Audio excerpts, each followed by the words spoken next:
my screen? Yes, we can. Okay. Are you seeing the YouTube, right? Is that what you're seeing? Yes. Black parents explain how to deal with the police. Thank you. House, we practice this thing. What is it? I'm Ariel Sky Williams. I'm 8 years old. I'm unarmed and I have nothing that will hurt you. It's just kind of a thing we practice at our house. There are great police officers out there. There's also some police officers who are not so good. And my fear is that you run across one of those bad ones. For some reason, people of color have always been targeted by the police. Before they became a policeman, they were a person. And that person took all their ideas and all their thoughts and all their prejudice into their job. Why would a police officer assume that you did something bad?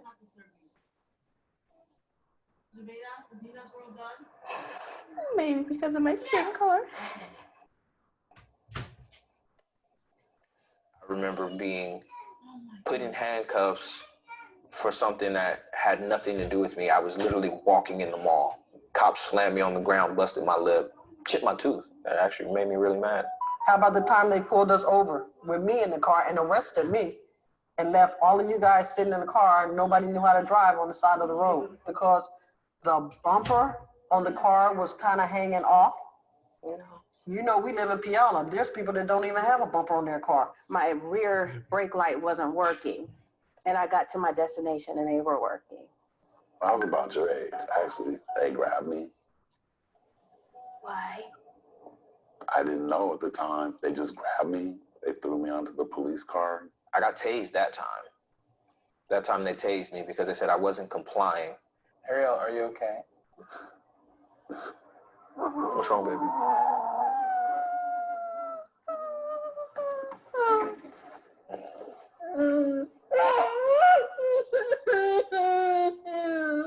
I'm okay, I'm alive, all right? Every day I get to see you, I get to do this, right? All right, come on, let's calm down, let's finish this, all right? You good? Hey, you're making me cry. Come on. You have to be careful when you're out there in this world because this world's not going to always be honest or fair to you. I know, Sean, you got a little bit lighter than the rest of them, so it's a possibility you won't get stopped. Sound like you just pulled him over. Okay. If you were driving, cop pulls you over. Police gets out the car, comes to the window. What would you do? License and registration, please, ma'am. Why do you think I pulled you over? I don't know, tell me. When a police officer says something to you, you're black. You can't be looking at them saying, oh, I don't know, why don't you tell me? Well, that right there is giving them the license to pull you out of your car and physically harm you because it will be done. Don't get upset, don't get sassy. Why did you pull me over? You don't have, I know how, just follow instructions and stay calm. Okay. Do you think just being a police officer and pulling you over, regardless of if you feel you've done something or not, they should get your respect? That's a tricky question. The answer is yes. Yes. If you gotta go to your wallet to get your ID, say, can I go reach in my back pocket to get my ID out? You could do what I do and I show them my hands. So when they're walking up, they see I don't have anything in my hands. I'm Ariel Sky Williams and I have nothing that will harm you or hurt you. And what's the next place you put your hands when you're driving or on the steering wheel with your hands out? If at all possible, turn your phone on. And call someone and put it on speaker. But whatever you're doing, I want you to say what you're doing before you do it. You don't write any statements. Or you have to write a statement. You don't have to write anything. You're a minor. I'm responsible for you. No one can tell you anything else. If he tells you to be quiet, be quiet. Do everything that you can to get back to me. I see it weighing on you, and I don't want it to weigh on you. I'm just worried about Donovan. I'm worried about him now. Who are you guys talking about? My nephew and her cousin. I don't want him to be shot. I don't want him to go to jail.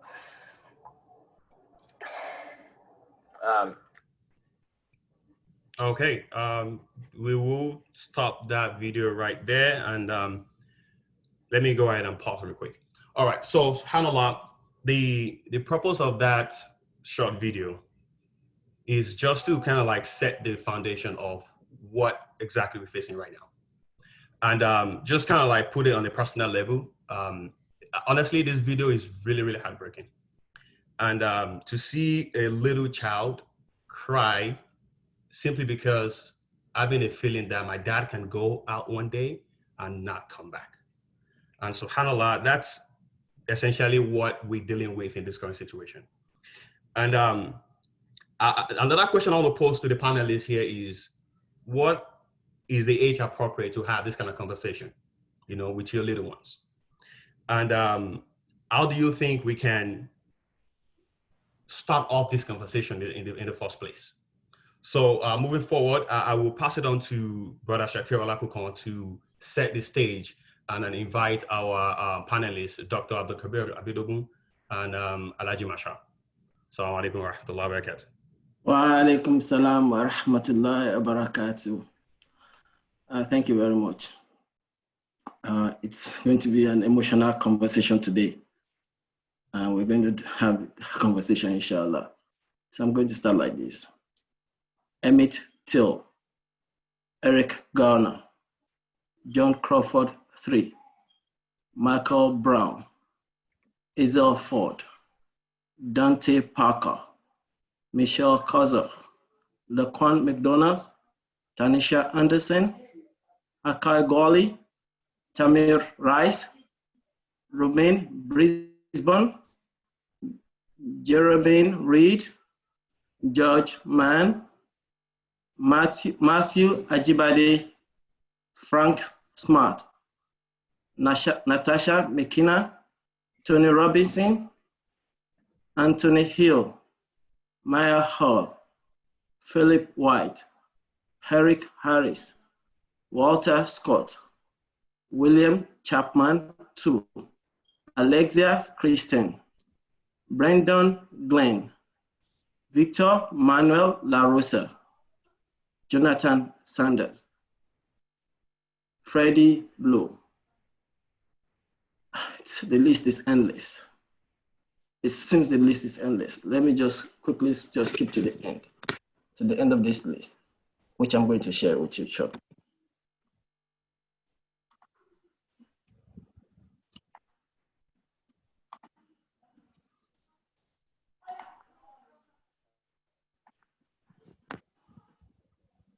This is the list I'm reading from. Skipping to the end of this list. Eric Reason, Keontae Spencer, Michael Lorenzo Dean, Trayvon Martin, Breonna Taylor, Ahmaud Arbery, Tony McDade, George Floyd. The list sounds as if it's a graduation list, but it's not. This is the list of African Americans that have been, the list of people, African American people that we have lost to racial violence. That's the list I've just read to you. On this list, there are 106 people, and the list is by no means exhaustive. That means there's so many people out there that are not on this list. People like Amadou Diallo are not on this list. So, when is all this going to end? When are we going to stop sitting down with our children to have this talk, the talk? When are we going to stop doing this? Should we even be doing the talk as citizens of this country? So this is setting, like Abdulaziz said, this is setting the stage for our conversation. I'm going to, at this point, invite our participants, our panelists, for the first stage of this conversation.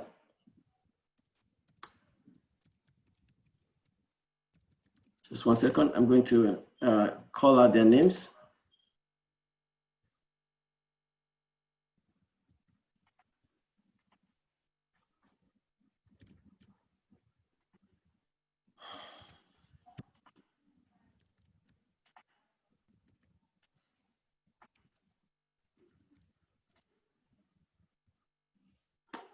So, number one panelist today is Dr. Komordin Abidogun. a Texas licensed professional engineer, holds a PhD in mechanical engineering.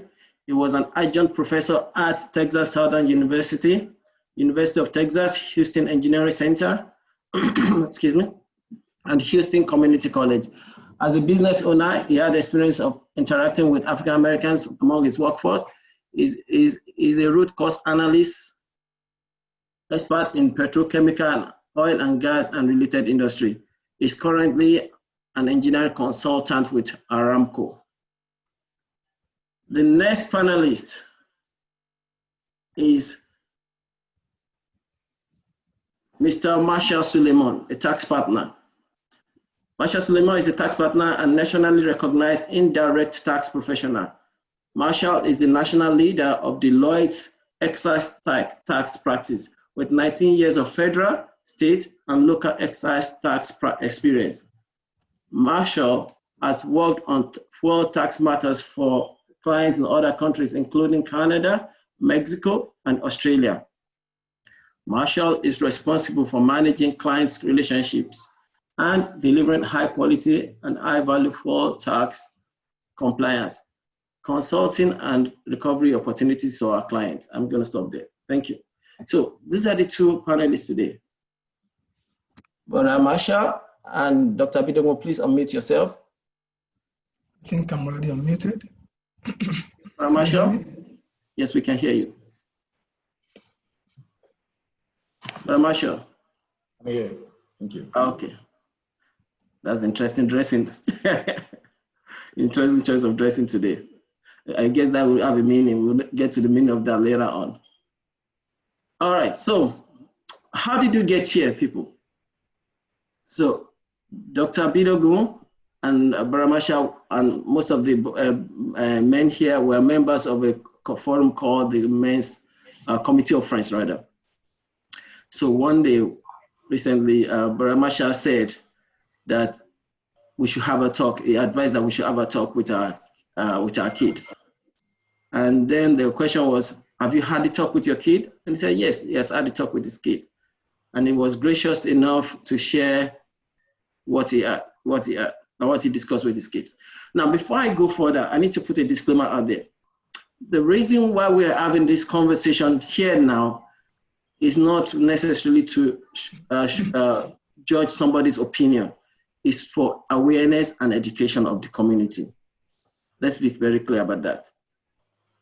So do not think that what the views expressed here are the only views or the only positions of these panelists. We're here to have this dialogue so that we can see the diversity of opinions in our community. So that's that. So Dr. Bidogo and Brother Marshall shared this view, but Dr. Bidogo countered. So I'm going to share my summary of their views, because I will not ask them to tell us their views. Now, that we will not have enough time to do that. I'm going to quickly share that.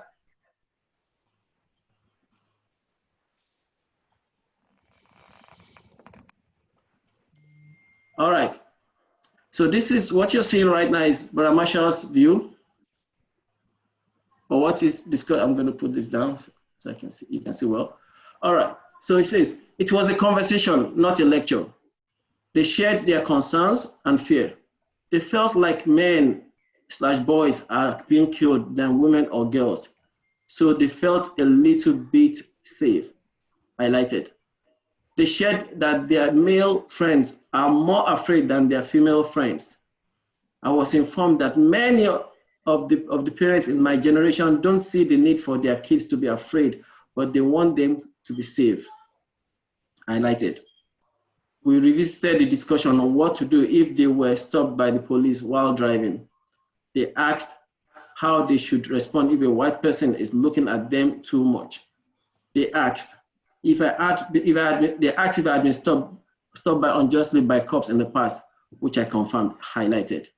They asked if I experienced racism at work, which I confirmed. They asked if I was afraid that what happened to George Floyd could happen to me, which I confirmed, highlighted. So let's hear what Dr. Bidogo said. Dr. Bidogo said he has also had the conversation with his kids. I constantly have similar discussion with my children, and how to not have confrontation with law enforcement officers. That applies to all of us, because of the officers are out there to do their job and should be respected and will be highlighted, especially stops for traffic offenses. We have been stopped many times by the cops, including my children, and felt no fear or danger of being maltreated, highlighted. So, just quickly, Dr. Bidogo and Baramasha, whoever wants to go first, walk us through this conversation again. Okay. أعوذ بالله من الشيطان الرجيم. بسم الله الرحمن الرحيم. اللهم علمنا بما ينفعنا وينفعنا بما علمتنا وزدنا علما. We pray Allah to grant us knowledge that will benefit us and benefit us with knowledge that is actually better than us. We thank Allah. And, just to go straight to the point, because I know you have a lot of things lined up for today. I mean, it's just a concern for what happened. Everybody was, pushing out their views and, at least trying to relieve the anger based on what happened to George Floyd. And of course, after that, things has also happened. We have another incident in, I think, Atlanta. So how not to, make this happen again? Because the death of one person is too much of a death. That's why most of the time I hardly come into the discussion because of, for many reasons. But this is a very hot issue. So what brought me in is the concern to, when I, surveyed the comments, I did not see us hitting the nail on the head, but very, it's very, informative that we played the previous video, that kind of interlude that led to this discussion. That's actually one of the things. Of course, that's in the Black community. The emotion is there because the Blacks felt, from history, that they've been marginalized, which is true. Okay, but again, I believe the same discussion should go to even the white or any other community, how to respond to police officers. That's one of my first goal, is to avoid the next George Floyd. And one of the things I think can avoid that is to avoid any altercation with law enforcement agents. When you are approached by this gentleman, I call them gentlemen. Of course, we do have people who harbor some racism in them. That's given. You cannot go into the hearts. But overall, those who are, when you are approached and you comply from all my own assessments, if you have a traffic offense, you'll be told, man, yes, sir, you're not guilty. I'm not saying you're guilty. I've actually, exchanged words with them before. I was told, no, you're not guilty. I'm only alleging that you committed this offense. That's my job.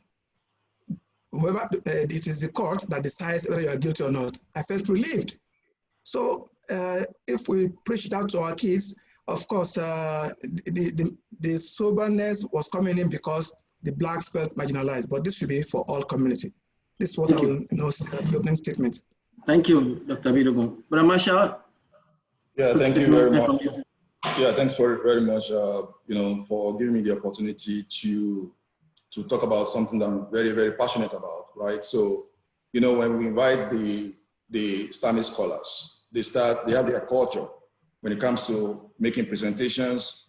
When you invite professionals, they have their culture in terms of making presentations. So this particular issue, right, I would say aluta continua, victoria sata, if aluta suspendo, victoria stupido. That informs my mode of dressing today, because I can see that about this issue, right? When you see someone in green, deep green, that person is ready for fight. When you see someone in beret, that person is ready for fight. And there are so many ways of fighting. You don't have to take to the streets. You can fight with your pen, you can fight with your hand, you can fight in so many ways of fighting. So this is a struggle.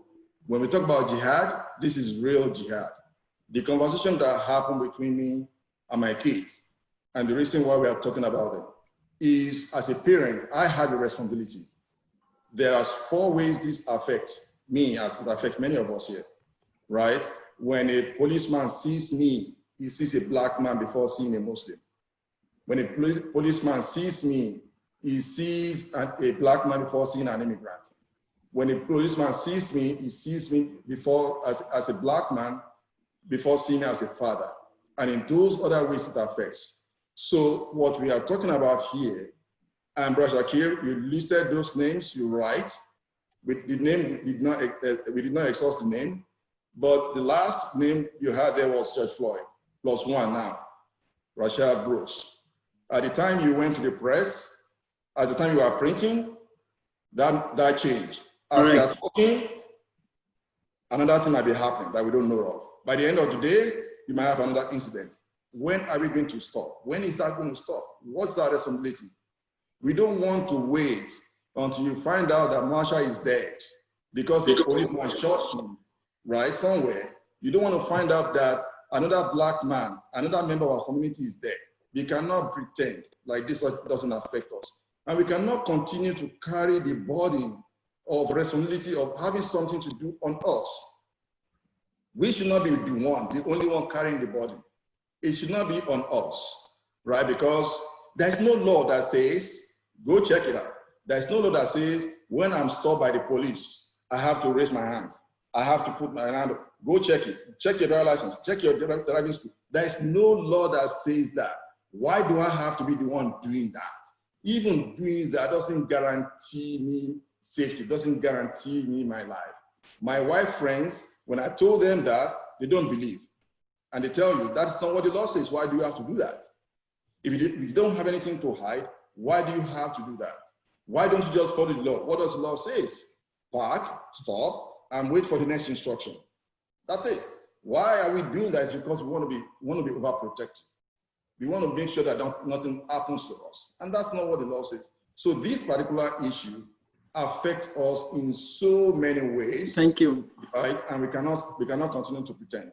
So, Brother Marshall and Dr. Bidogun, in shaping the discussion, did you at some point feel that the actions of the police were guided by racism? That's one.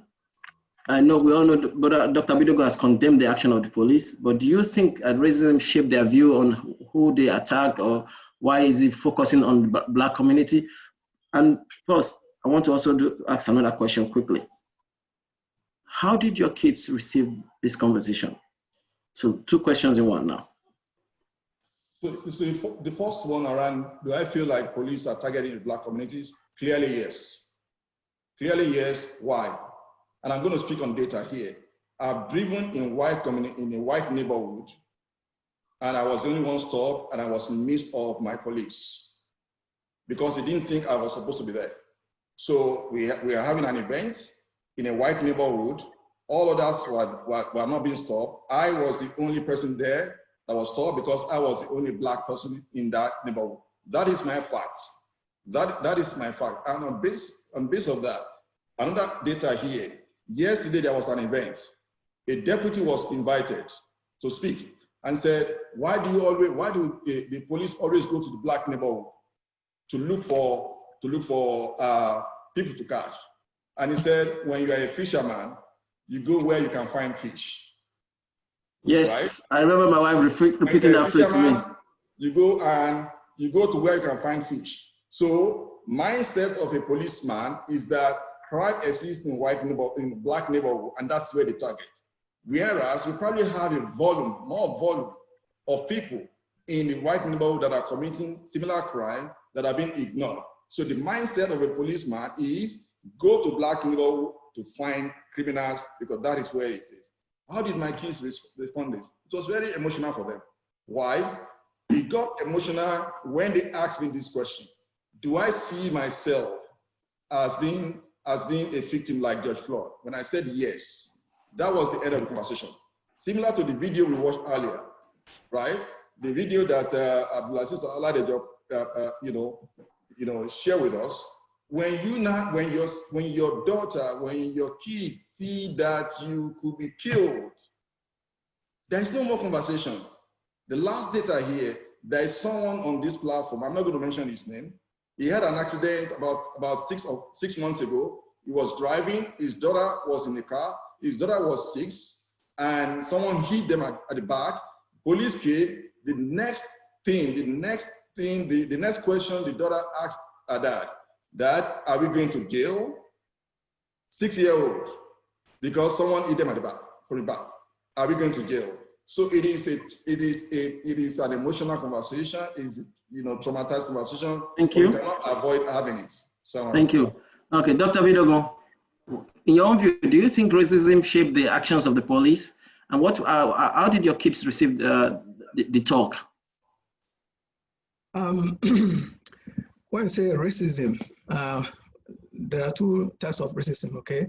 The individual racism and the systemic or institutional racism, okay? The systemic racism is difficult to, identify, and it has to do with, much larger, policy effects, which in this case, if there's any type of racism, it will be individual racism. I mean, that must have led to, some policemen acting the way they did, okay? And that is difficult to fathom. It's difficult to identify, because it resides in the heart of those individuals. So the father of systemic racism, who actually originated in 1967, that's how he clarified it, that if somebody comes to attack you or burn you down because you are Black, that is individual, okay? And that everybody's gonna condemn it, like it's happening right now. And it resides in the heart. There's no way it can be written except he expressed it. And if it's expressed, the law is against it.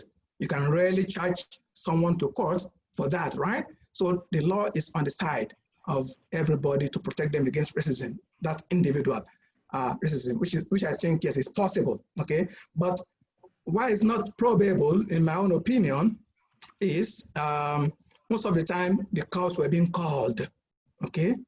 The cops were being called, they were being invited. So it's not like a planned, incident. They were being invited. So if the, as a root cause analysis expert, if the, what led to the call being called did not happen, then that's a way to avoid that incident. You see? So that is one aspect. So it's possible, like I said, but it will be individual, which resides in the heart. The police department condemn it, that is not our policy. And like I said also, these are like random events that police get called in, and then altercation ensued. And also, of course, somebody said that is given. We do have whites. In fact, a white guy that was killed even more brutally than George Floyd, pleading for his life and was shot dead just because, he did not comply to order according to the officer, and the officer was acquitted. So all these are happening here and there. So this is, and how my kids actually received it, right? Mm-hmm. I mean, I have quite a few of them driving right now, and they've been also stopped by the police. And they have experiences, and I've always told them, always comply, and it has been working. And of course, in the immigrant community as well, I've never had any similar incident of somebody being killed. Maybe it may be there, but at least very minimal, because everybody wants to comply, to an officer when he approaches you. So this is one of the first steps, I believe, to reduce this, incessant death. Thank you, Dr. Abilogo. So, in your own view, do you think white nationalism exists in the police force? If it exists, you see, there's this the New York Police Department officers who are in court right now. Maybe right now they suing that the department is instructing them to go to the Black community, the LGBT, and so on and so forth.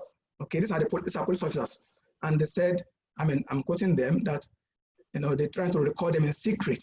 So it's not a policy, departmental policy. So if they have been instructed to do that, it's against, according to those officers, against the law. So, thank you, Dr. Bidogo. Sorry, I'm gonna, because we know I want to keep this conversation moving quickly.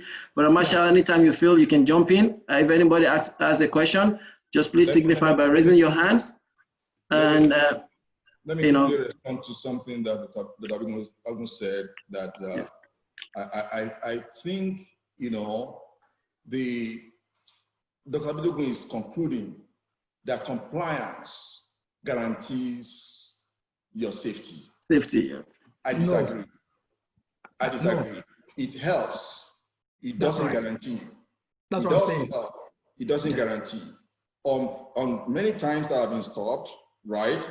I complied, they released me, but I was targeted. That's the problem. If I was not a black man, I wouldn't have been stopped in those instances. That's number one. Number two, if you spend time, you watch the George Floyd 8 minutes, 47 seconds video, right? He did not do anything wrong entirely. He did not do anything wrong. And these are trained officers, even if he did anything wrong. Whatever he did, right, did not warrant what they did to him, right? Agreed. He was targeted. And these are trained officers.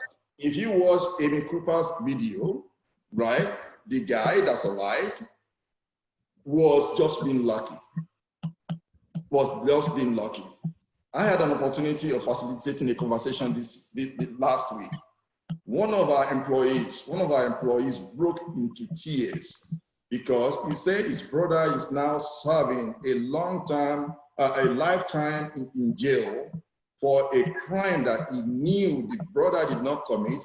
Unfortunately, there was no video to prove him right.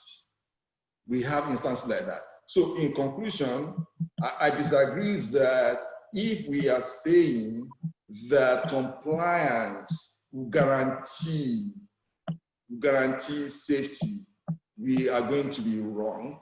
What is happening now makes parenting more difficult. Your kids will tell you, go watch this video, Daddy, this guy did not do anything wrong, he complied, but they still killed him. So why do I have to listen to you? Okay, so looks like some people are raising their hands. I've not seen their... Shakir, let me just 1 minute to clarify. You know, I already mentioned that. So when we're discussing, okay, let's always ensure we represent the speech correctly. Okay. When I say it helps, I mean, all those videos are telling you it helps. I'm not saying it guarantees, but if it's gonna happen, it's gonna be maybe some mistake, okay? But it's close to 90%, you know, very favorable if you obey the... So, Dr. Bidogo, you just made another point now. You said police brutality probably based on mistake, if that is what you're pointing to. Oh yeah, a lot of errors could happen, yeah. Okay, so you don't think police brutality can be intentional? Someone going out there targeting that I'm going to harm black people today, you don't think that's possible? Oh, everything is possible, brother. But do you think they, see, look at the, okay, on the, I was going to read 106 names. There were 106 names on that list I started with. And not all of them were police, exclusively police, but they are related to law enforcement or something like that.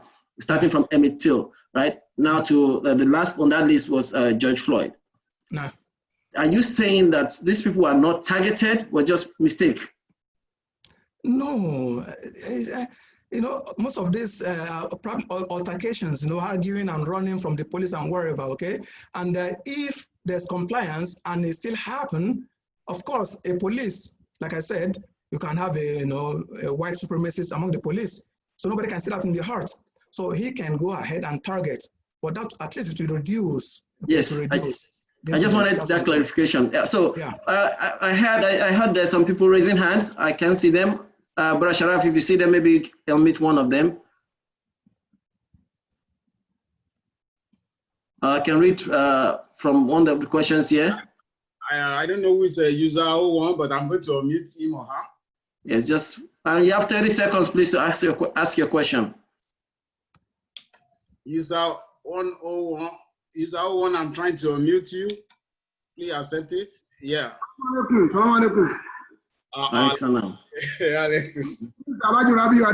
Please. Okay, go ahead, Alaji. You have 30 seconds. I don't have question. I want to make a brief comment. Can I go ahead? Yes.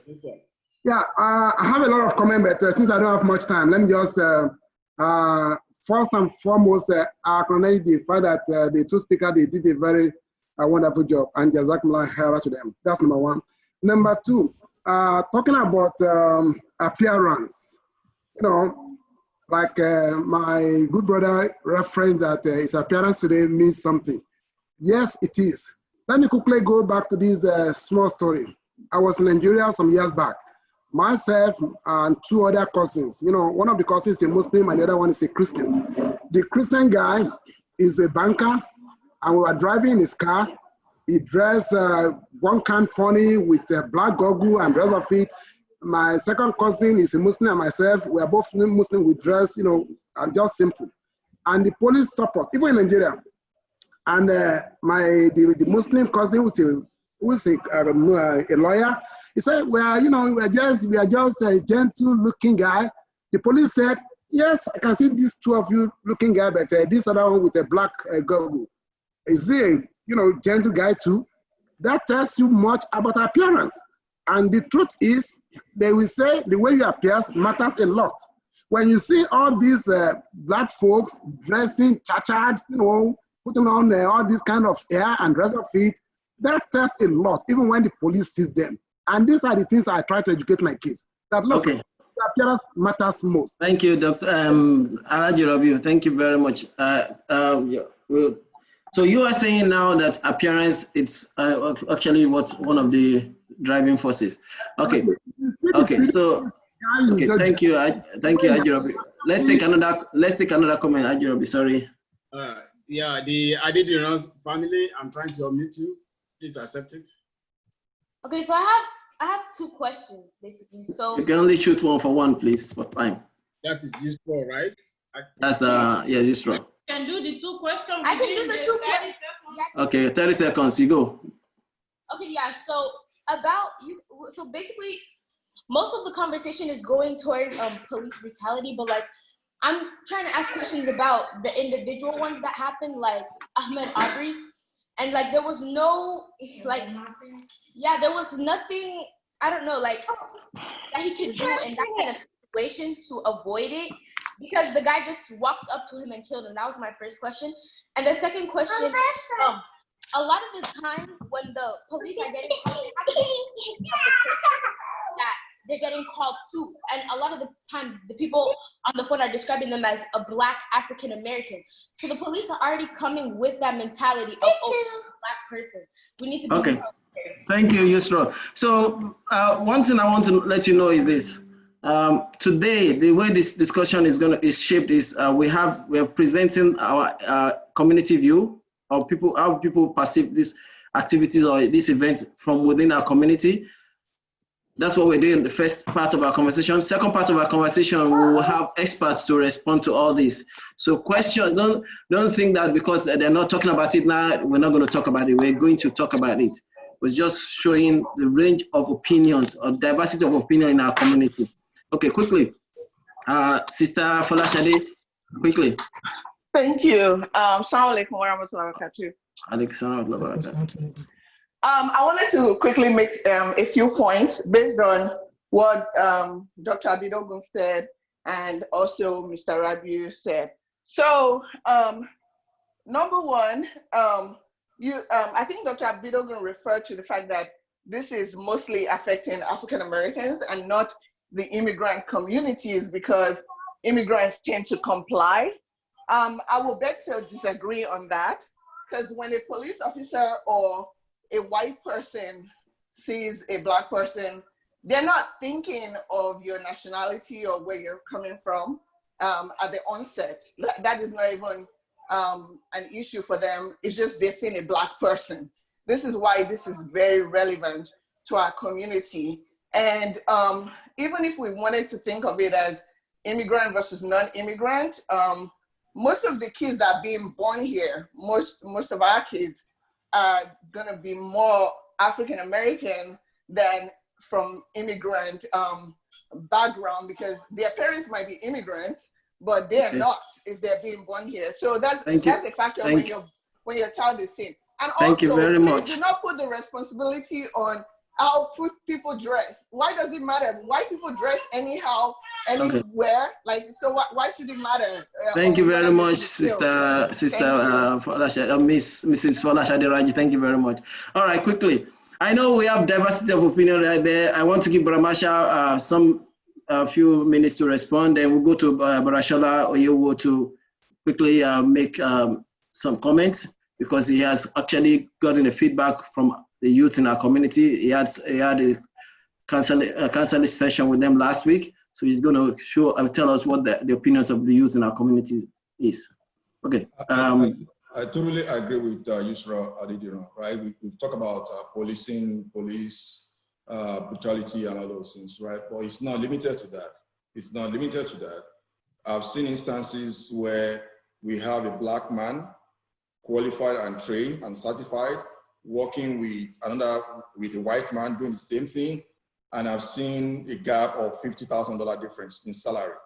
I've seen a white boss, a black boss earning less than his white subordinates. I've seen that. I've seen discrimination on assignments. I've seen discrimination on responsibility. I've seen discrimination on how we recognize our people, how we provide feedback. I've seen qualified people, right? Highly qualified people that are not able to find jobs because they're just black, right? I've seen people that have not been able to advance in their career because of their color. I've seen that. Another very important area that we talked about last week is, we talk about minority business, and there's fund for them, right? So if you're a minority, you can go and get loan, you can get fund. No, that is not correct. That is not correct. When they give us 1% of what we're entitled to, we don't have to celebrate. Give us what we're entitled to. You're giving minorities $1 billion, and you're giving majorities $100 trillion, and we are celebrating $1 million or $1 billion, whatever the number is. So it's very, very disproportionate, and it affects us even beyond killing us. It affects the way of our ways of life. It affects the community we live. It affects our parenting. It affects a lot of other things. Thank you very much. So just another, to put this disclaimer out there again, the views represented here, like I said earlier, if you're not paying attention, I'm going to say it again, may not represent the views of these speakers now, because this is a conversation we've had. But we know in our community, we need to bring out this conversation. We need to bring it out so that people can be aware of it. I'm not going to say anybody is right or anybody is wrong. That's why on the next panel discussion, we have experts to come out, tell us that's their own job. So let's not be carried away that, we're arguing. We're not arguing. Dr. Abidogun and Baramasha are the best of pals. They're not arguing. They just have your representing views. Dr. Abidogun, you wanted 1 second, 30 seconds. Go for it. Okay, yeah, Sister Folashade, just to clarify, I'm saying that, the immigrant community cooperate. Doesn't mean they don't get stopped. Okay, everybody gets stopped, but it's how you react. Okay, that's what I'm trying to say. And also on the benefits, it's for low-income earners. It's for both white and black. Okay, it's low-income earners. So we need to, I posted some of the, because I prepared a slide, I had some stuff on the general chat, anybody wants to pick it up there. Police need to have reforms, and then we have to do our part to go to our community to encourage them to use from the opportunity that is out there, whether small. Okay, they can use it to grow bigger, inshallah. Thank you. I know there's questions, there's so many questions, and I appreciate all the questions coming in. Mashallah, I like them very much. But Abdulaziz, if you're tracking the questions, please help me continue to do that. Brother Sharaf, we are doing the same thing. Please continue to track those questions. We know we're going to pose those questions to our experts when they start speaking. Now, Brother Shola, you have a reflection for us. Yeah, A'udhu billahi minash shaitanir rajeem, bismillahir rahmanir rahim. Jazakallah khair for the opportunity to speak. Honestly, I do want to mention that I can't necessarily speak for all of the youth, but I can offer reflections from the two town hall sessions that we've had over the past week and a half. But I do want the community to know, if you haven't realized within the past 30 minutes, that there are so many layers to all of this. The conversations are extremely deep. I mean, if all of us on the phone raise our hands like this, we'll see that our skin is the same, right? But then in hearing each other speak, we know that we all have many different life experiences, and our views are going to differ. But our race, the color of our skin, regardless of which way you want to turn it, it's the same. And so I'm not surprised that there's conversation here, and I'm really happy to see the bravery of Dr. Abidogun and Brother Mashal for having their conversation replayed so publicly, because we had similar things when we had our sessions together. So when you talk about having the around racial injustices, right? You know, so for me, maybe like less than a week after George Floyd was murdered, a young professional reached out to me and said, hey man, we need to do some sort of town hall, something, we need to talk about this. And in a matter of 48 hours, we were able to gather about 23 or so young professionals to come onto a call. And all we did there was express what we were feeling and kind of reflect together. And the reflections I can offer from that session, and you're talking just simply young professionals, right? It was more so raw emotion. You know, conversations of relatability, where somebody's like, you know, I go to this school and this is what I've seen and this is what I experienced. And then somebody else will say, yo, I've seen the same thing. I'm having the exact same experience. Or, you know, someone sharing that they've had some other kind of injustice placed upon them in the past. Or someone saying, when I saw George Floyd murdered, I mean, that could have been me.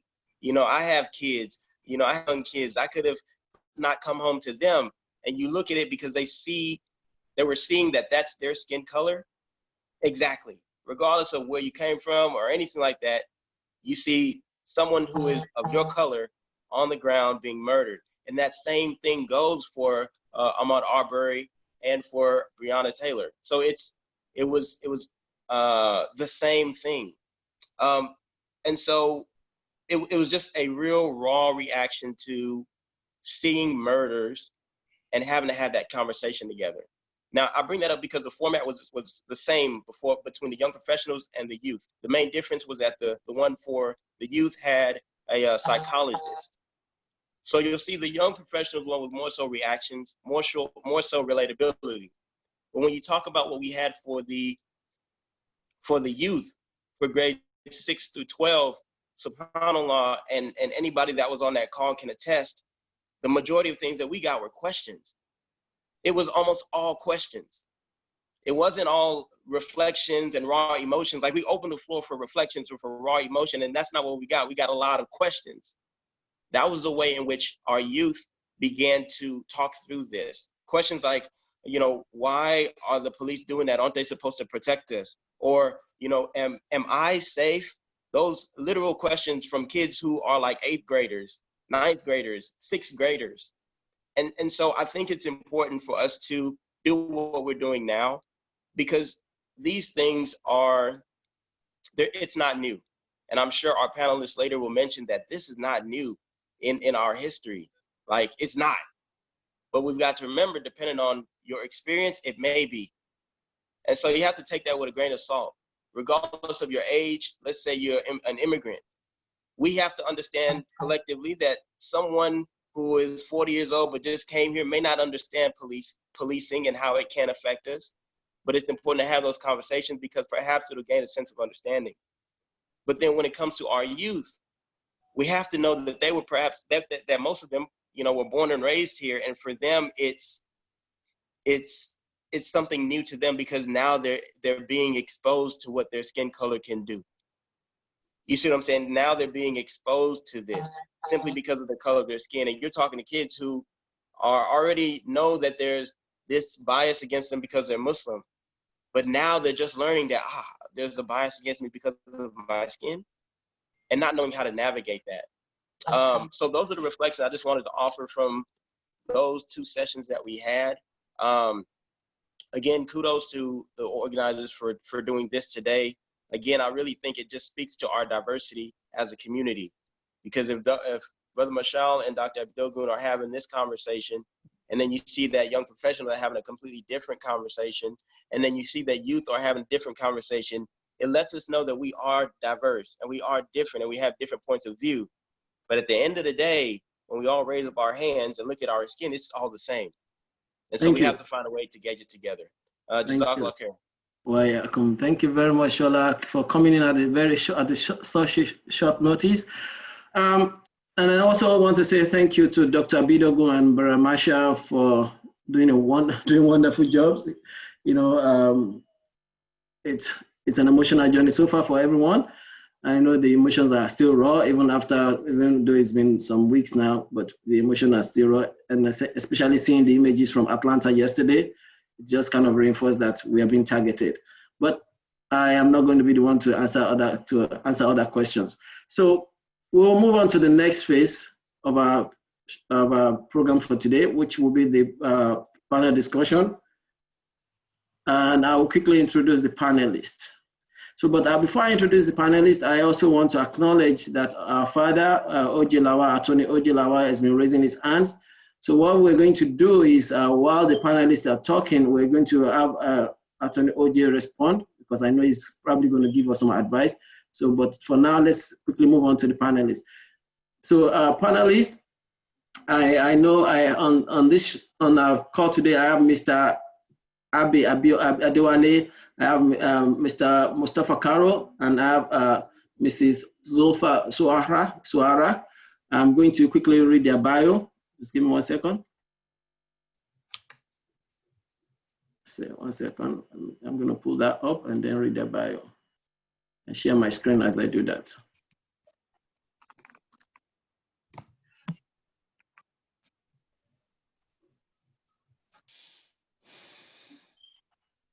One second.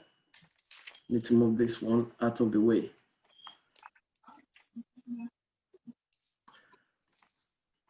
So I'm quickly going to introduce Mr. Abi Adewale. Sorry, I call him Abiodu because I'm used to calling him by name. It's my namesake.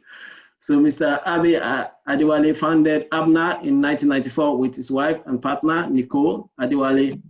After an exemplary 10-year career working as a project manager on highway and bridge infrastructure projects for the Illinois Department of Transportation. Mr. Adewale is a licensed professional engineer in Missouri and Illinois, holds an IBS in physics from Clark College and a BS in civil engineering from Georgia Tech, and an MBA from SIU Edwardsville. Mr. Adewale has been part of the St. Louis community since 1988 and currently resides in University City with his wife and 4 daughters. His profile goes beyond that. Inshallah, we'll share that in our forum later on. I'll go to the next person. Mustafa Karo.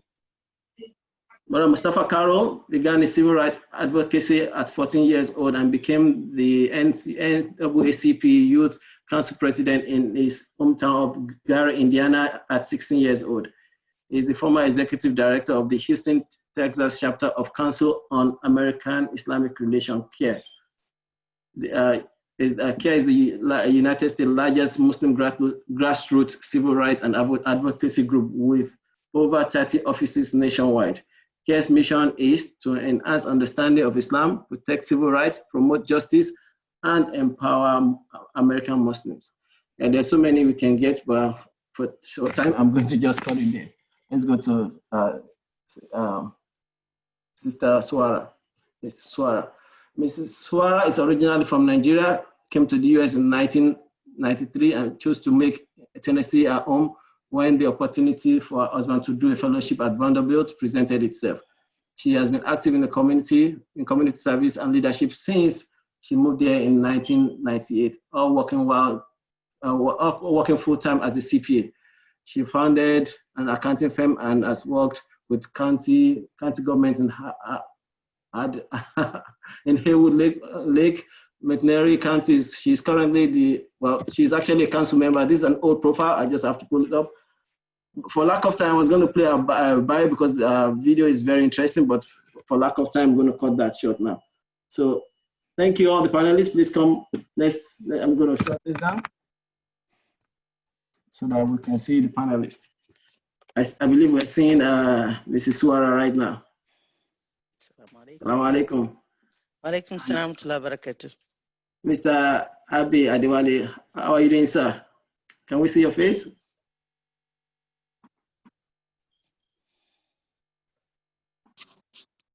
Okay, sir.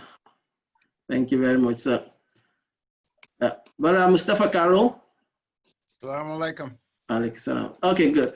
So the thing is this. I've talked to all of you individually, and one of the things I did mention was that we're going to have that first session, and I wanted you to listen in on it so that I can inform you on how to address the community. And I'm glad you all did. So one after the other, could you please give me your impression of that first conversation? What do you think? You want to start by Mustafa Karo? Oh, I thought we was going to start with the sister first. Because I actually on my screen right now, I'm seeing you. So. Okay. Assalamu alaikum. First of all, thank you so much for having this session, Brother Shakir. You know, and seeing all of you with Sheikh Abdurrahman and everyone, I'm really missing you guys now since I'm in Dallas, and I have fond memories of Mukminin, and you know, and I just I wish this makes me wish I'd stayed in Houston, but I thought the conversation so far has been very energetic, very necessary. I appreciate the diversity of ideas and the diversity of thoughts about the situation we're in. There are many valid points on all sides. You know, I personally tried to avoid this conversation myself, but I've been thrown into it for the last 2 or 3 weeks. Almost every day, I'm having a session like this with somebody and some organization. But one of the reasons that I had avoided is because we've been fighting this battle for so long, and it's painful that we're still dealing with it. You know, this is not a new issue by no means. It didn't start with George Floyd, and unfortunately, I don't think it's going to end with George Floyd. It started way back, and I mean, you know, just if you don't mind, I'm going to give you just a little bit of my own personal history, because I use it kind of like a way of keeping up with time. And if we go back further, my grandfather, my maternal grandfather, was born in 1865, 10 months after the 13th Amendment, which freed all the slaves. He died in 1966, 2 years after the Civil Rights Act of 64 and a year after the Voting Rights Act of 65. He was probably in that first great migration from the South, from Russell County, Alabama to East Chicago, Indiana, with his wife and 14 children. He joined the UNIA, the United Negro Improvement Association, headed by the Honorable Marcus Garvey, which was the largest Back to Africa movement in American history. Over 150,000 African Americans returned to Africa under that. My grandfather was one of those that was getting ready to return with his kids when Garvey was arrested and deported. And he lived through Jim Crow South, and understanding that after slavery was officially abolished, that there were people who were recalcitrant who went about the process of trying to reinstitute legally slaves. And what they did was they started to make laws and use, because the 13th Amendment says, except for criminal behavior, that slavery is illegal. So what did they do? People who had minor traffic fines or jaywalking or whatever started to be put in prison so that they would be back on the chain gangs, etc. Early police departments and sheriff's departments, prior to the freedom of those enslaved, were instituted specifically for the purpose of capturing runaway slaves. And from that, we evolved to the point where we are today. That it was intentional, that there were things that were done systemically that caused that. So I don't know if I'm taking up too much time to say this, but if we go through the entire history, we'll see that we've had a very jaded relationship with law enforcement, not just the police department, but the justice system itself, because the justice system itself and the culture here in the United States, the culture itself plays to demonizing African Americans to the point that it looks for justification in discrimination and maltreatment, justification in murders, etc. When I was a child growing up in the Chicago area, the police would carry a throwdown gun. So if they killed somebody and it wasn't the right one, all they would do is take that gun, put it in that person's hand, and it would put his fingerprints on it, go back to the station, tell him that he was trying to kill them, and they didn't have an internal investigation. There was no indictment. There was nothing.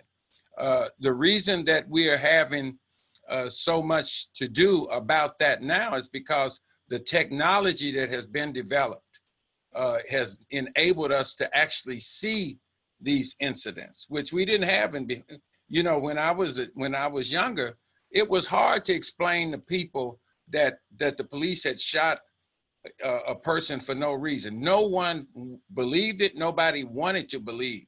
They felt that if the police shot you, you must have done something. And indeed, even in criminal behavior, there are certain things that police can't do.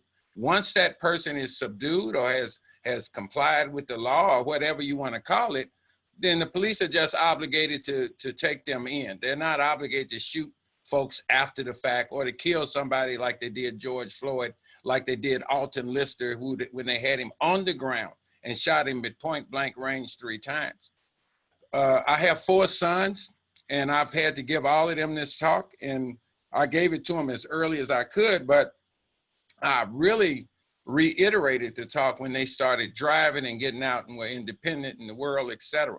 I have no criminal record. I've never been to jail. I come from 24 uncles and aunts who've never been to jail, who've never done anything, and I've heard this same conversation from all of them. So when we talk about what justifies police behavior, the only time an officer should be using lethal force is when there's a threat of life, of themselves or someone else. Not shooting people because they ran away.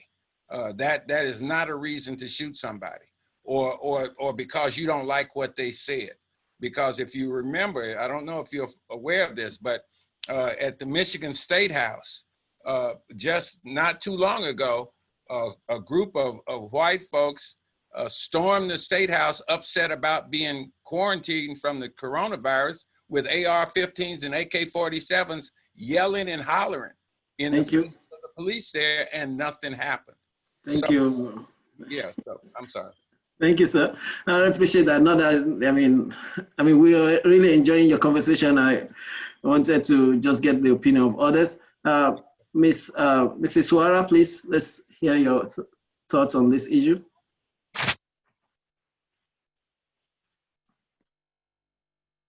You can unmute yourself. Can you hear me? Yes, ma'am. Alhamdulillah. Assalamu alaikum wa rahmatullahi wa barakatuh. Alaikum salam wa rahmatullahi wa barakatuh. Listening to the conversation, and like my brother said, I've been involved, Brother Mustafa, I've been involved in a lot of this talk this past weeks. And it's so sad that we're still having to talk about it because that's the reality of what is happening. But I think we're at a point where if we're going to have the talk, we have to be bold and not be afraid to speak. Otherwise, it would just be talk. With all due respect to Brother Abidogun, who I love and respect, in the conversation, I heard some things that, in my opinion, is part of the reason why we're still having the talk. I think the perception of African American or Blacks in this country is why this is still happening. And so when I hear things like the Blacks, it's only happening to the Blacks, I think those are things that feed into that. When I hear things about it's how you dress, Those are things that are feeding into that. When I hear things about it's how you behave, there are things that are feeding into that. So I think we have to understand that this is a problem. The way you dress, the way you look, what you say doesn't matter in some situation. And until we can accept that and see it as a problem that is not just for African Americans, but for all Blacks, we would just be talking. Let's ask ourselves, a police officer went to arrest a guy. He just shot 9 Black people in a church. He's already deemed dangerous, armed and dangerous. Everybody knows. SWAT went in. He came out with nothing on him. He was arrested without anything. They even took him to Burger King on the way to jail. That's what happened when a white man commits an offense. He already shot 9 people. My brother was talking about the people that were protesting at the state capitol with an effigy of the governor with AK-47. There were no tear gas. So there is something. There is a bias. There is a narrative. There is something out there that already said if it's Black, look for trouble. That's the issue. Part of it is systemic. I've heard of police officer that sits around in their car just checking licenses to see who to stop. And when somebody already have a record, it makes them a target. We talk about African Americans, their job, and not having this and not having that. Think about it. A lot of homes where the parents are in jail. We have a lot of people in our prison system today for marijuana that got so many sentences because they had marijuana in those days. Now a lot of cities are making marijuana legal. White people are making money off of it. When he was in our community, it was a societal issue. It was something we have to criminalize. When opioid is now in the other community, it's a mental health crisis. I want you all to think about that. It's not something simple. Some of us, think about it. You get in an elevator with a Black person, you check your bag. You drive in a Black neighborhood, you're scared. Why? Because the system already tells you that a Black person is dangerous. And that's what the police go with. You see a Black person, you automatically assume he's going to hurt you. That is the reality. We as immigrants have to accept that. When I first came to this country, I was a victim too. I always thought, oh, this is a land of opportunities. It's so many opportunities. Why are the Blacks blaming the whites? The white left a long time ago. If you work hard and you do this, you're gonna make it. That's what we're fed. But that's not the reality. When I live in Bolivar and I see the generational poverty, the lack of opportunities, the lack of funding in our schools, the system that when you're arrested, you have to post a bail. But you can't post bail because you don't have money. So you have to go to jail. You spend the night in jail, then you lose your job. A system that you have to go to court, but you don't have a car to get there. Then you get punished because you didn't make it there in time. It's systemic. Our Black women make 69 cents to $1 for every white guy. A white woman makes 77 cents. Our Black mothers are working 3-4 jobs. Then they get blamed for not being at home to raise the kids. It's a cycle. And so we need to appreciate that. We need to understand that for us to be part of the solution, we must acknowledge there is a problem. It's not theirs. It's not because they dress. Many of you may not remember Dr. Gates. Henry Louis Gates is an Harvard professor, Harvard scholar that was arrested for breaking into his own home. I will remind you of, what's his name? Lawrence Crosby. Lawrence Crosby is a PhD student. He was trying to get into his car, well-dressed, fine-looking man, and this woman called police on him because she thought she was trying to break into his own car. Thank you very much. So we need to understand where the problem is so we can talk about fixing it. Thank you very much. Mr. Adewale, please, your response. Well, thank you for having me this morning. everybody has been articulate, very eloquent in their arguments. A couple of takeaways from this morning's panel. I heard that the perspective of a foreigner is potentially different than the perspective of an African American. Ultimately, as somebody said earlier, what the police sees, a black man is a black man. Don't care if you're from Cotonou or you're from Kansas City. And to that end, I think we need to absolve ourselves of taking ownership of all the wrong that is being done to us. When we do that, we have a tendency to continue to put ourselves in that second-class citizenship role. It is not our responsibility to ensure that the police act as they're supposed to, treat us just as they would treat our white counterparts. But over time, so much so that we can save our own necks, we have decided that we will have to talk with our kids. We will oblige them even when they are abusing us for no particular reason. All of this needs to stop. And one of the other things that I heard was that if we complied, that we have a better chance of living a scene with our lives. That's probably true. However, why should we always go into a situation with the expectation that black is bad, and therefore the police are justified in doing whatever they can do to us?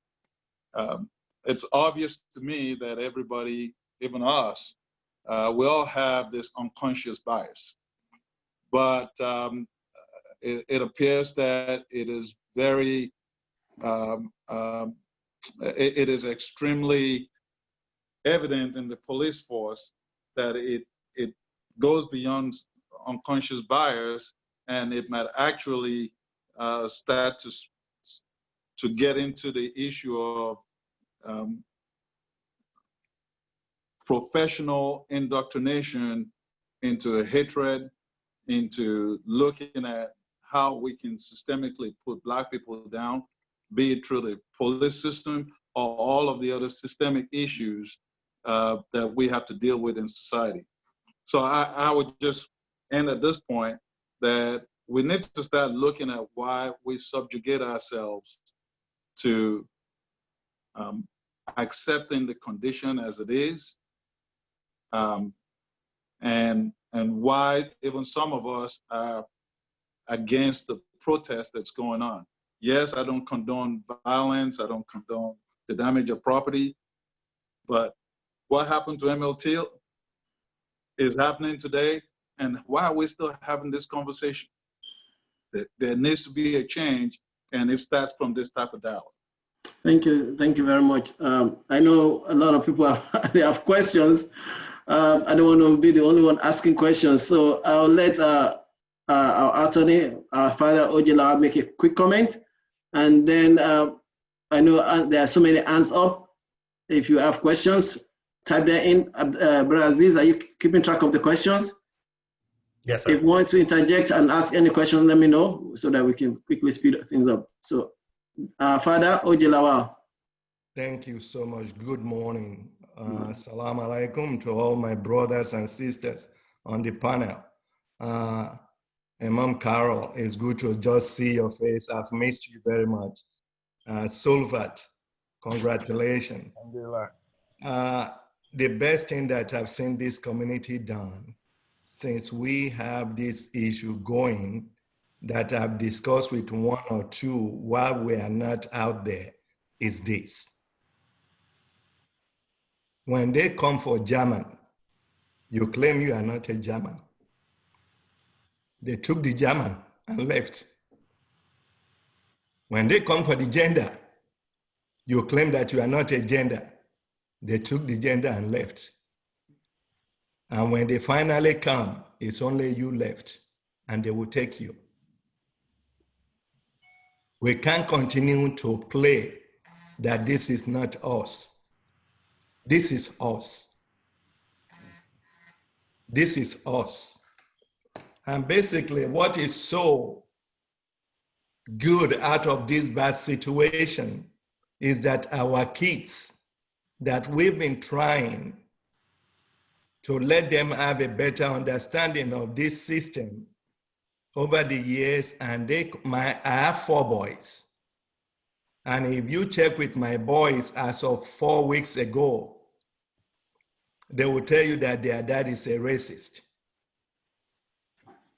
Because not only do I educate them, have the conversation with them, but I also have to tell them how you get yourself out of it.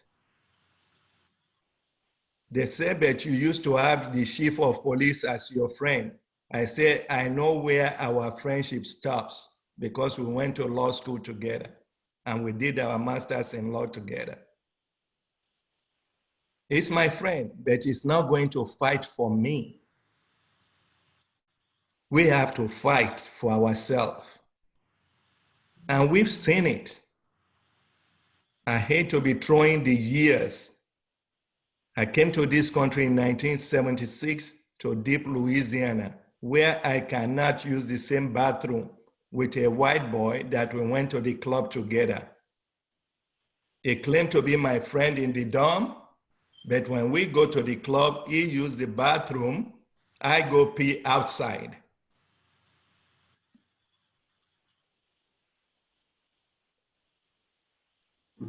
But when my kids are now seeing this, we're having the conversation again. Wow. Yeah. And now I understand why you were emotional this morning and you posted on a committee of friends. May Allah strengthen you, sir. May Allah strengthen you. Thank you, sir. Amen. We should not just be about talk. We need an institute. This is the solution I'm putting out there that I'm profiling. We need an institute where our community will be in dialogue with other Islamic and Black community. Their pain is our pain.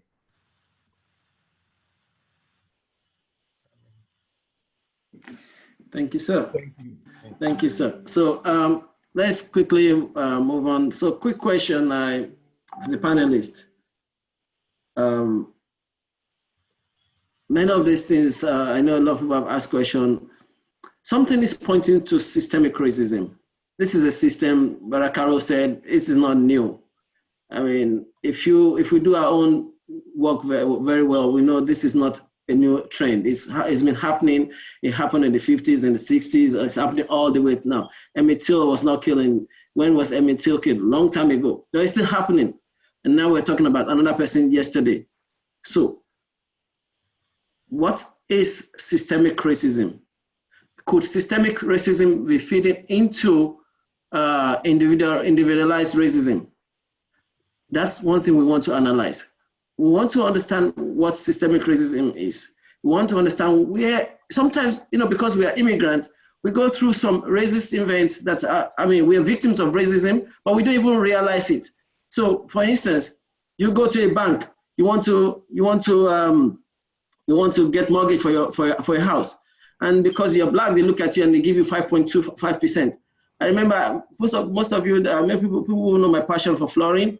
I was working on one of my clients' floor some days ago. He's a white guy. So, and he said, oh, you know what? They're calling me to come and get, to refinance my house. I said, what is the rate? He said 2 point something. I said, wow. I couldn't even get, they're giving me 5 point something. Why? What's the difference? I'm older than him. I have more years of experience than him. So what is causing all this? So I want us to talk about systemic racism, what's feeding into it, and why is it also the cause of individualized racism. But Carol, please go ahead. Well, inshallah, I hope to make this really simple. You know, if you go back historically, it was much easier even to identify systemic racism. Systemic racism is, in my humble opinion, is where they put things in the system to discriminate or segregate or what have you. For example, if you might be familiar with redlining, there was a period of time, and there still is, because I experienced this in the late 90s and when I was doing a project in Alabama, where they were redlining is where you take a map of a municipality and you draw a line around the black area, what is quote unquote supposed to be the black area. And that's where you sell houses to black folks. You don't allow them to move into the other areas because that's what redlining does. It segregates without people saying it. If you look at even what the politicians do when they, oh God, I forgot the term. Gerrymandering. Where they see that the population is predominantly minorities, blacks or whatever. So what we do, we expand the territory so that we include our own specific targets, constituents, etc. Those are simple ways of looking at it. I've seen it in corporations. I work with Fortune 500 and 400 corporations for over 25 years. And I've seen them do things internally that is systemic. For example, I remember Texaco had open discrimination where they would actually go in. This was undercover, but they got outed because they were talking on a tape. They went in and they changed the appraisals of employees of African Americans who had gotten excellent appraisals, but they changed it so they wouldn't have to be promoted. Those are really blatant, simple ways of understanding systemic. But what we've seen is that even if you look at the school to prison pipeline, and I taught school for a period of time, and you look at what happens to our children, you know, and in opposed to what happens to other children. The child goes in school, he's talkative, acts up, the teacher gets annoyed, send him to detention. If he does again, they send him to alternative school. In alternative school, I've seen 5- and 6-year-old kids from kindergarten. What are you doing in an alternative school at that age? And they get into a school with other kids, and all of a sudden their behavior goes south. All right. Now, if it goes too far south, then they go to juvenile justice system. Juvenile justice is where you lock the kids. They're on lockdown. They go to school at a prison for kids. Now, how long do you think that that's going to last? And by the time they turn 15, 16, 17, 18, they're on their way to prison or something worse, because that's what we mean when we say school to prison pipeline. Now, I would be remiss if I didn't, I'm never like to talk about systems or racism without talking about our responsibility. It is our responsibility to educate our kids and to train them how to act, etc. I don't really like to talk about it like this because in this forum, it may give the impression that because they act up, that they deserve everything they get. That's not what I'm saying.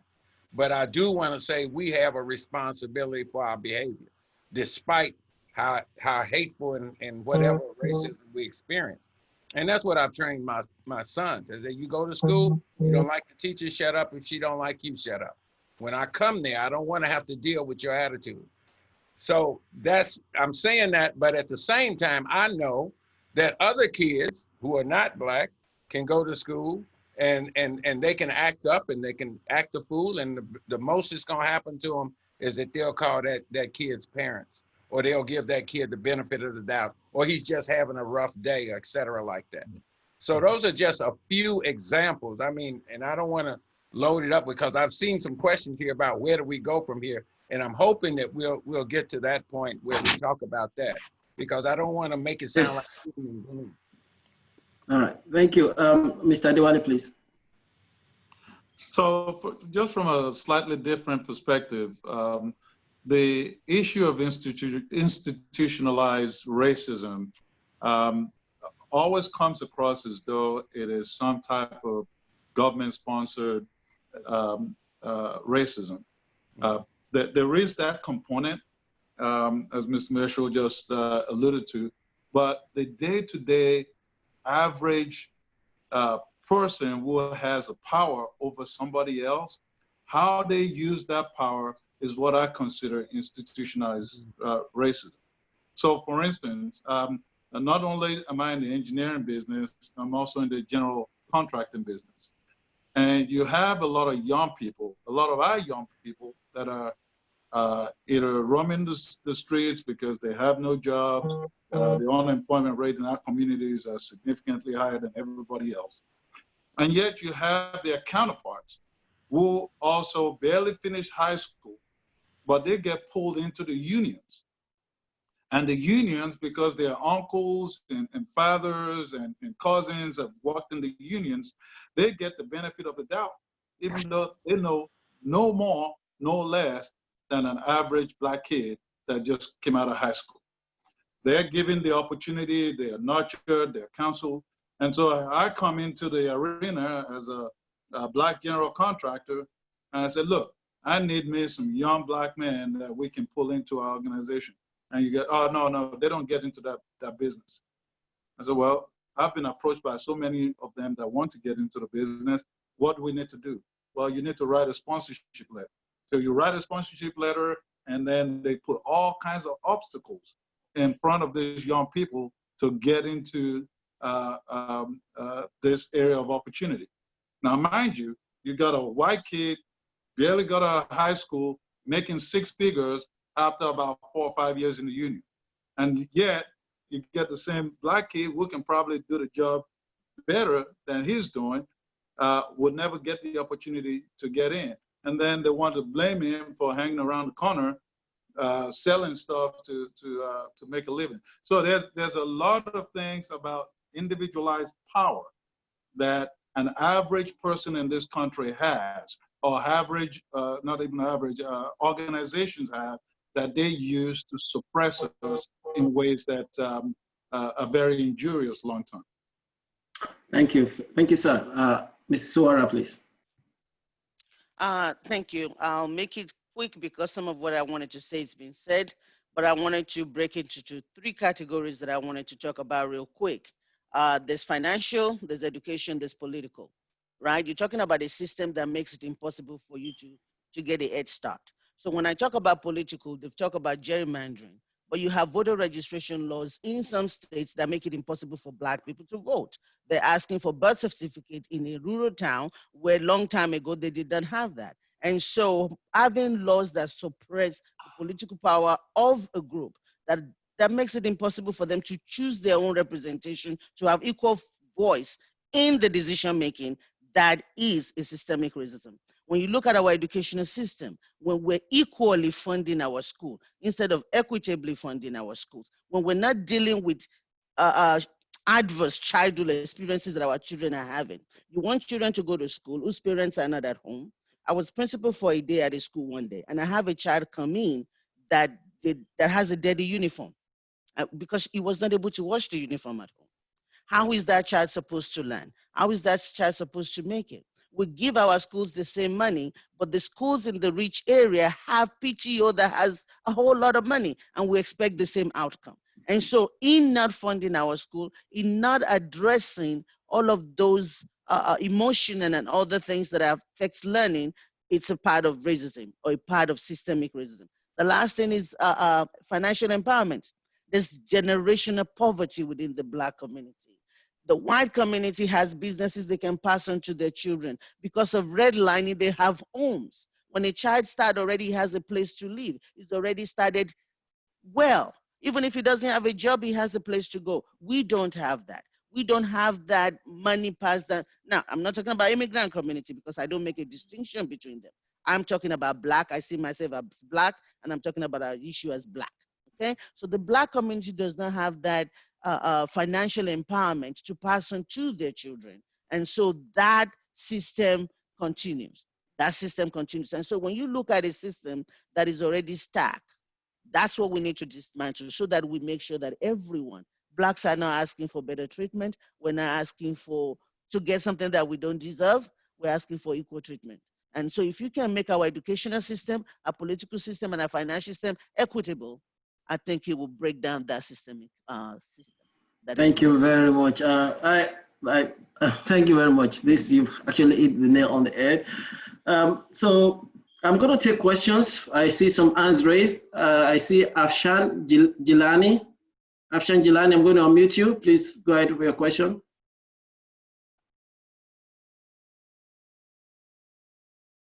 Right. Okay, it's not allowing me to unmute that person. Okay. Brother Sharaf, can you try to unmute Afshan Jilani and Rashida's iPhone? Let's see. Okay. So. Afshan Jilani, you have to accept it. Yeah, okay. So while we're unmuting these people, I'm going to ask some questions. So Professor Dr. Carol Anderson of Emory University describes white rage as a non-violent, subtle, but highly effective reaction by the privileged class to the demands of the minority. Sorry, Rashida iPhone has been unmuted. I see Afshan also unmuted. Okay, let's go with them. Afshan, please ask your question. Assalamu alaikum, my brothers and sisters. I just wanted to understand the early comments that were made about us being responsible for what happens to us. I think there's just something so basically wrong with that, and is, you know, let the youth work, give the youth some substance to erase that from their existence. I mean, there's nothing wrong with Black people or brown people, and it's about time we realize that. And it's also about time we stop differentiating amongst our own selves. The racism that exists between Desis and Black Muslims is also very telling. So we need to work on ourselves. And you've already mentioned systemic racism.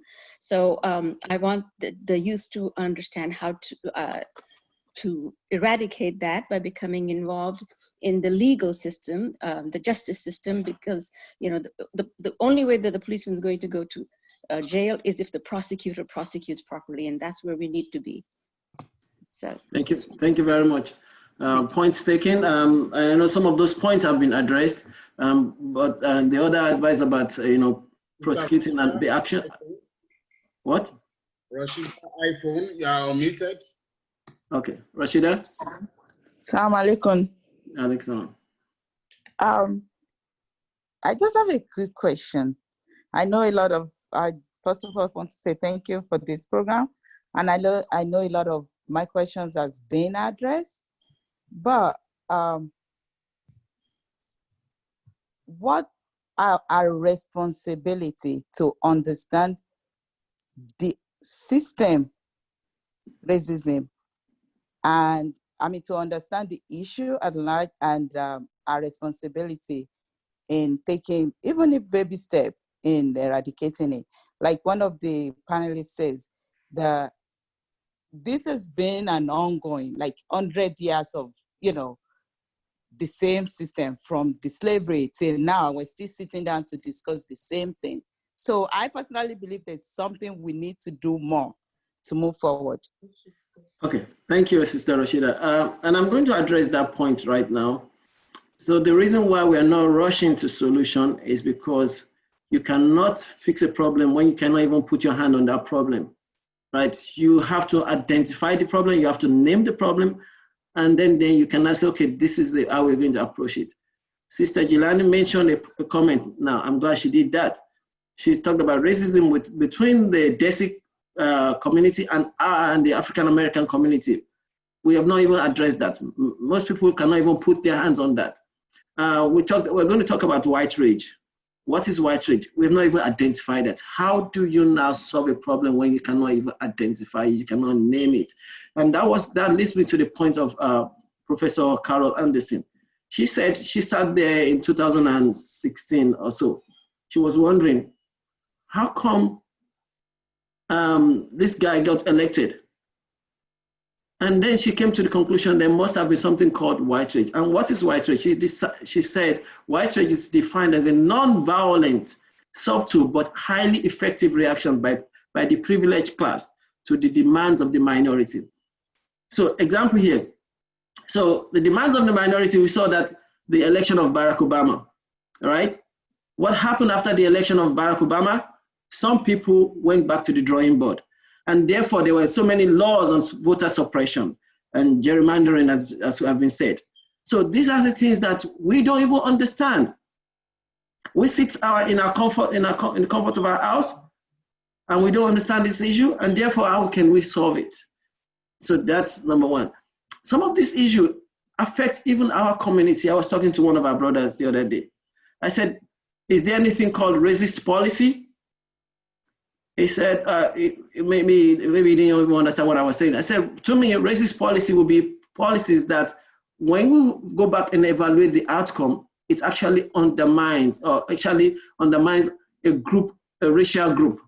So for instance, if you look within our community, have you been severely impacted by some kind of racist policy? I'm going to argue, for instance, what's the impact of No Child Left Behind on our community? Let's go back to the landscape and see. So I'm not going to go give you all the evidence or data on that, but I want to hear some more opinion from our panelists. Yeah, Brasha, I just unmuted the name family. So, Bismillah. Assalamu alaikum wa rahmatullah. Jazakumullah khair. This is Abdul Hamid Shitu speaking. Very briefly, I think we have experts in this field, the lawyers, the activists, the everybody that have been here before us, and Brother Shakir mentioned something very important, which is identifying the problem. As being in a profession of IT, when there's a problem with the network, we have to identify what's the problem. Sure, so can you duplicate the problem, like they say, and then we understand the signs and symptoms of it. And then we prefer a theoretical solution. Even after we solve the problem, there's something we call RCA, which is I want us to kind of add into whatever solution we have, which is RCA means root cause analysis, as in you want to understand the root of that problem, and you analyze it so that you can prevent it from happening next time. You have a permanent solutions to it. So in this case, so I think the root cause analysis for all this problem will be in levels. There's the major level, which is like high level for everything. And for each incident, you want to understand the root cause analysis. What really happened? What caused that, the offender? Thank you. The police. Why did he do that? You understand that root cause analysis. Thank you, Brother Abdulhamid. Thank you very much.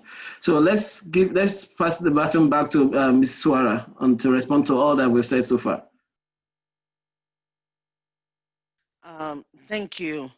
It's a loaded question, but I think it starts from one race feeling superior than the other. There is a race that believes that it's better than the other. And when you think that you are better, then you look at the other race as not having the right to be here. When you take it from the fact that with the issue of slavery, with the issue of using Black people to work in the fields for economic benefit, that's the way that a lot of people see the African American community. And so you have that, why are they here? We are better. That's what white supremacy is. And it's not even something that is hidden, it's something that a lot of people believed in. People fought to not end racism, to not end slavery, because they believe that Blacks are supposed to be subservient. And so even though slavery itself ended in the form that it was, true slavery did not end. People still feel like Blacks should be in bondage, whether it's academically, whether it's financially, whether it's politically. That's how it's manifesting itself. So I think that's one of the root causes of whites not seeing Black as an equal race. The other thing also is that the other root cause in my opinion is that there are Blacks who also have inferiority complex and do not know their position and do not feel like they have a right to be here. You know, if we keep quiet enough, maybe they'll let us leave. If we don't raise our head, maybe they'll leave us alone. We cannot keep doing that. And so I would say that those are the two things that I see as the main reason. So we have to find a way to deal with what the white race think, but we have to look at the way we look at ourselves so that we can get our power back, so that we can have equal footing, so that we can be in the place to continue to make decisions that affect us. And that's what I see as the root cause and a way out. Thank you very much. Mr. Diwali, please.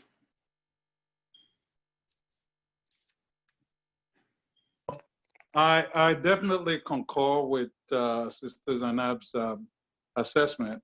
We're on a journey right now. I think a lot of the issues that plague our community, some will say self-inflicted, and others will say issues that are inflicted upon us. We're now in a space where we all know what the issues are. A lot of us confront it day in, day out. And the question then becomes, are we going to continue to live in subjugation and in acceptance of all of these injustices? Or are we finally at a point where we want to do something about it? You know, when you talk about how our institutions for our kids are completely marginalized because a lot of our kids live in communities where there's not enough property taxes to have good schools, to have our schools upgraded, to pay our teachers well. That feeds on itself and results in not a lot of our kids having the opportunity to go to college. Or you look at institutions like the work environment, where a white person comes in late one time, it gets a wink, don't do that again. The black person does it one time, you get written up, and before you know it, you've gotten 3 or 4 write-ups, and all of a sudden you're out of a job. And it goes back to what I was saying earlier, that power is a form of what I consider not just systemic, but institutional racism. When you have the power to subjugate people to undue hardship, you are being racist, in my opinion. And to that end, we need to come to a point in our existence here that all that's been done to us has not been successful in putting us down. And so where do we go from here? How do we make the cultural changes that's going to allow us to not see ourselves as second-class citizens and be able to hold our heads up high? Thank you very much, sir. Brother Mustafa, please.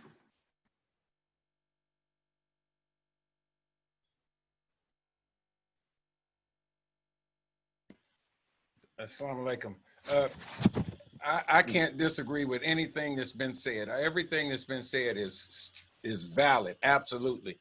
I'm going to say something that sounds a little controversial, and that is that racism is not the issue. Racism is like the vehicle to take us to another place. And the reason, if you want to talk about the root of racism is built in economics, power, etc. That's what it's about. The reason that we want to see blacks and everyone else as inferior is because it helps to put us in a better position. If we look at every issue that has plagued this society, from slavery and even maybe before, slavery was about economics. The reason the South fought so hard was because you're messing up their economic engine, that you're going to take all these blacks out of the fields and who's going to pick all the cotton and so forth and so on, that they were getting free labor. And that really irked them the most. If we go forward, the same thing happened when we had Jim Crow.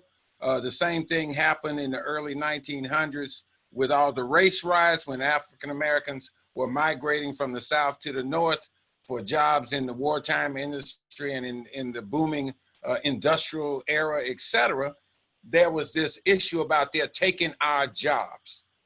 And that's for that's for the regular people. But now for those folks that are over that, they saw even a bigger picture. And you mentioned the white rage in terms of Barack Obama. It has long been historically an issue with white folks having to subject themselves, as they thought, to black leadership. And people like Barack Obama and anyone else who's educated and can string two sentences together, et cetera, are considered a threat. And they call them uppity, you know what's. This is part of our history. This is part of the culture. So understand that when we talk about racism, racism is an issue in and of itself, but the reason for it is rooted in power, economics, and we've taken that all over the world. That is the reason why we do things, that if it has a benefit that way, then those are the issues. So as we talk about these issues, I'm seeing that we're unwrapping a lot of stuff. And I was telling Brother Shakir, you know, you're trying to do a lot in the little 45 minutes or 30 minutes that we're talking about having this conversation. This is something that we could be talking about every day for the next several months because it's just that broad. But if we want to prioritize and we talk about what the issue is at this moment in time, I don't need to know anybody's history to treat them with respect and to treat them right. I don't need to know where you come from, your religion. I don't need to know any of that just to treat you right in this society. And what we really need to do is demand, and I think it's happening, but we need to demand politically that this police brutality and murder, et cetera, cease and desist, and that those people are tried, that we're not gonna just accept you. And the root of that is that they get defended anytime they do anything by their police union. And those unions have used a lot of power. So I don't want to say too much, but those are some of our priorities right now. I don't care what the reason is. You need to stop it. It needs to be stopped and they need to be punished. Because when I see somebody shot in the back 7, 8 times and he's running away from the police, so he's not a threat. When I see somebody that's already subdued and he's on the ground and you're still shooting him, or you still got your knee in his neck, I don't care what you think about him. All I know is that you killed that person.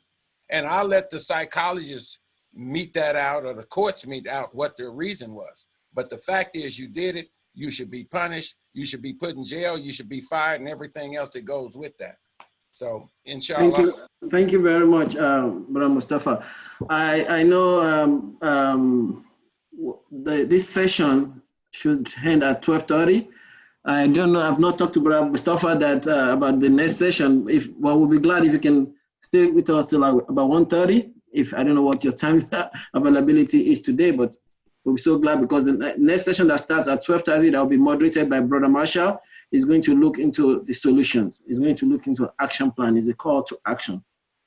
But between now and the next 10 minutes, when we transition into the next phase of our program, I am going to ask Council Member Suara and Mr. Abi Adewale specific questions. So let's start with Mrs. Suara.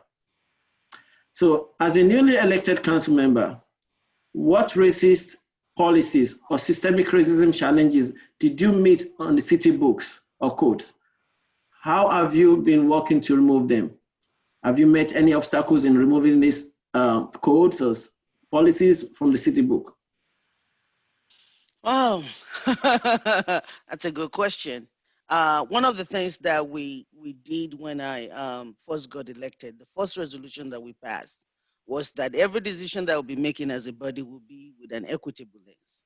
And that when we're deciding on who gets a contract, what happens, anything, we'll be looking at it equitably and making sure that there's a good representation. Another resolution that we passed has to deal, actually was not a resolution because we couldn't make the courts do it. But what we did was write a letter to the courts about the bail bond system. It's one of the systems that is actually used to criminalize a lot of blacks in this country. And so we as a council do not have authority over the court system in my government. But what we did was we collectively wrote a letter to them to say, look, this is a system that is impacting Blacks disproportionately. And we want you to please stop this. If you don't have money, you can go home, putting everybody in jail and asking for bond. So the bonding system is one that we actually tackle. Another one that, and I'm trying to think, one that is actually on the books right now that we'll be discussing on Tuesday, based on what is happening with what happened with George Floyd, is this resolution about, is an hashtag, it can't wait. It's about policing. It's about how do police treat people when they arrest them. And so we're going to, it has policies about not using chokehold and things like that. So that's one of the things that is on the books that we're looking at on Tuesday. And so, yeah, there are different things in there. We're looking at the funding of our schools. Like I said, education is a big part of this problem. And so when you make it easy for our children to have the education that they need without being profiled, if you can do something to stop the school to prison pipeline, I think that's a very good way. So funding of the school was something we've done. We've also, as a city, we had a policy where kindergartners were being put in jail, in detention. It's the same thing to me, for misbehaving in school. So that was something that was stopped. The superintendent was part of that.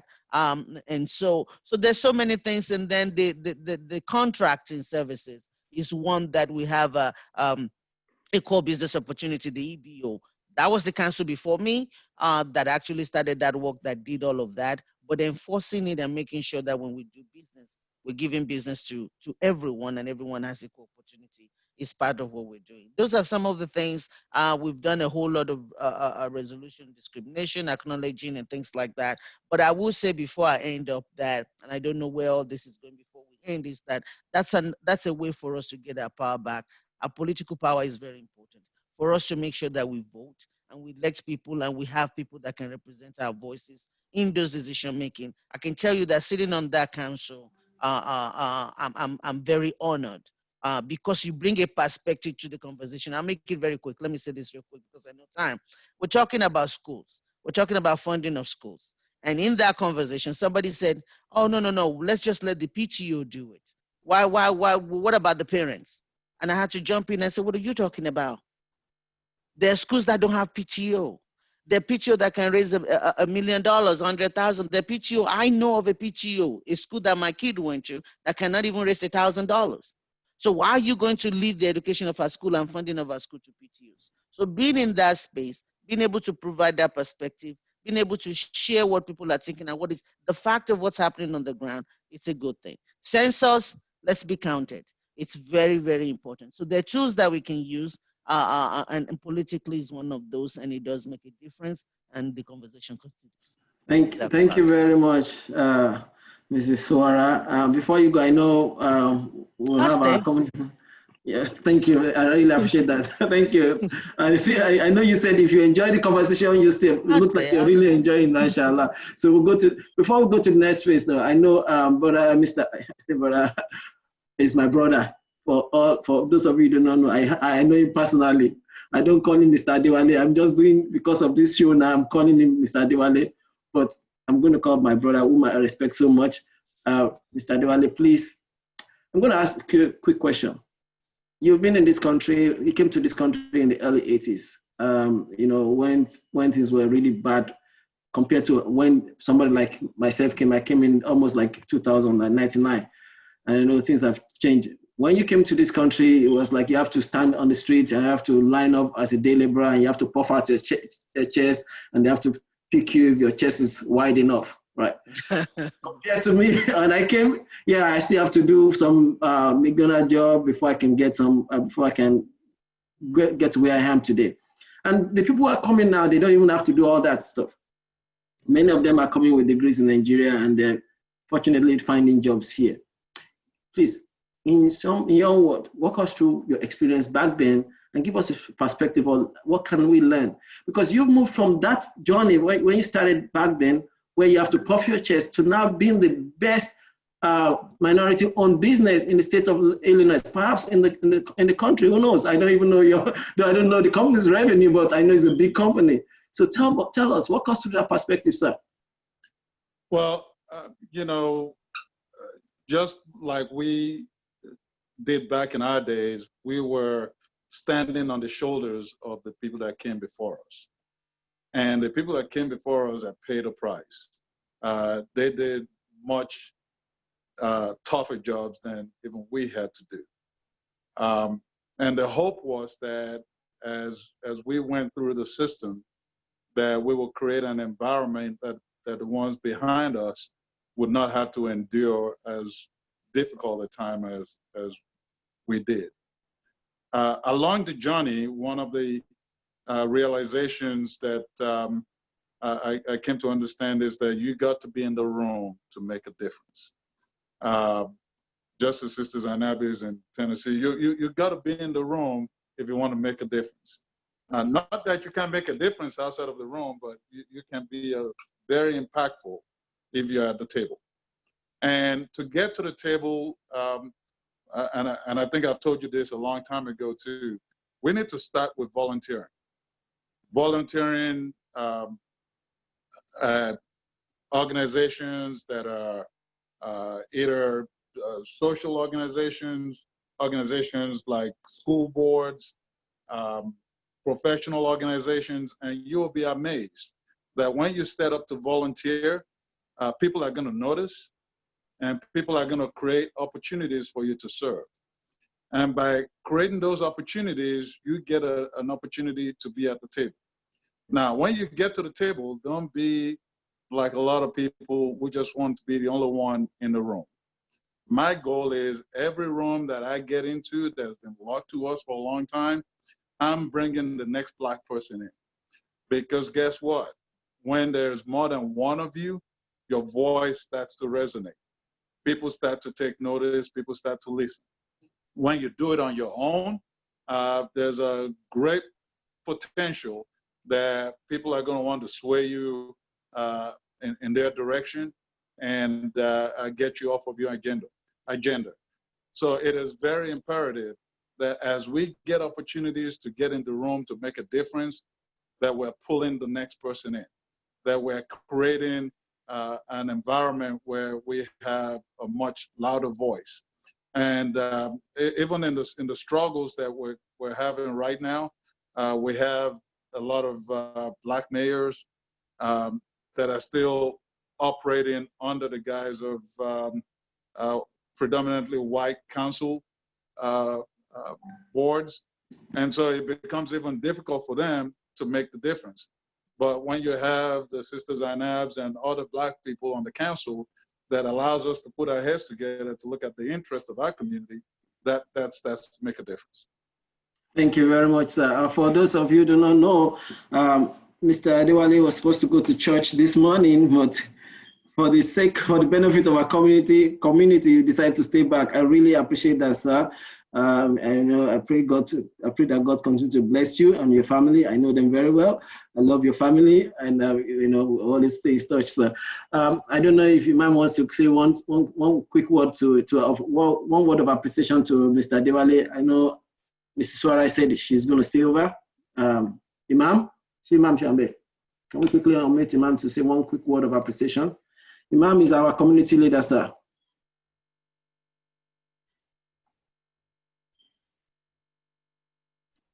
Oh, sorry.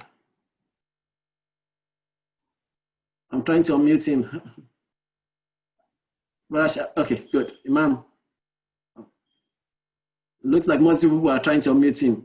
But Sharaf, please unmute Imam. You have the responsibility to do that. Oh, okay. Thank you, Mr. Dewale. We really appreciate your time and your contributions towards the development of our community and the Black community in general.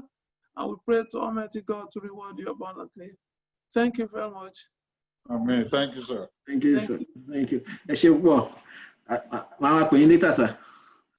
All right. Thank you. Thank you. So, Ms. Suara, you're staying behind for the next session. You said that, ma. Yes, but I will be listening in the background, inshallah. Okay, inshallah. So, so we'll transition to the next session, but looks like Abdulaziz, do you have one quick video to lead that transition so that Baramasha can take over after that? Oh, give me 1 second.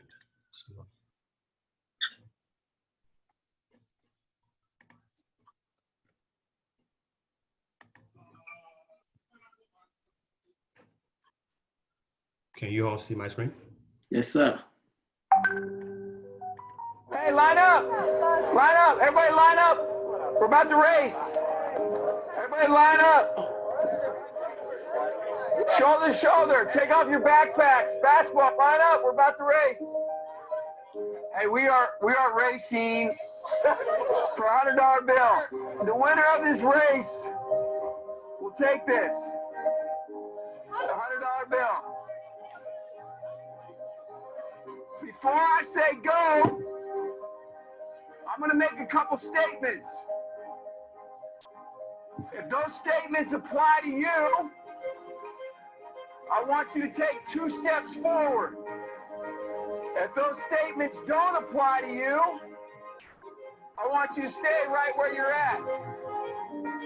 Take 2 steps forward if both of your parents are still married. Take 2 steps forward if you grew up with a father figure in the home. Take 2 steps forward if you had access to a private education. Take 2 steps forward if you had access to a free tutor growing up. Take 2 steps forward if you've never had to worry about your cell phone being shut off. Take 2 steps forward if you've never had to help mom or dad with the bills. Take 2 steps forward if it wasn't because of your athletic ability. You don't have to pay for college. Take 2 steps forward if you never wondered where your next meal was going to come from. I want you guys up here in the front just to turn around and look. Every statement I've made has nothing to do with anything any of you have done. Has nothing to do with decisions you've made. Everything I've said has nothing to do with what you've done. We all know these people up here have a better opportunity to win this $100. Does that mean these people back here can't race? No. We would be foolish to not realize we've been given more opportunity. We don't want to recognize that we've been given a head start. Reality is we have. Now, no excuse. They still got to run their race. You still got to run your race. But whoever wins this $100, I think it'd be extremely foolish of you not to utilize that and learn more about somebody else's story. Because the reality is, if this was a fair race and everybody was back on that line, I guarantee you some of these black dudes would smoke all of you. And it's only because you have this big of a head start that you're possibly going to win this race called life. That is a picture of life, ladies and gentlemen. Nothing you've done has put you in the lead that you're in right now. When I say go, on your mark, get set, go.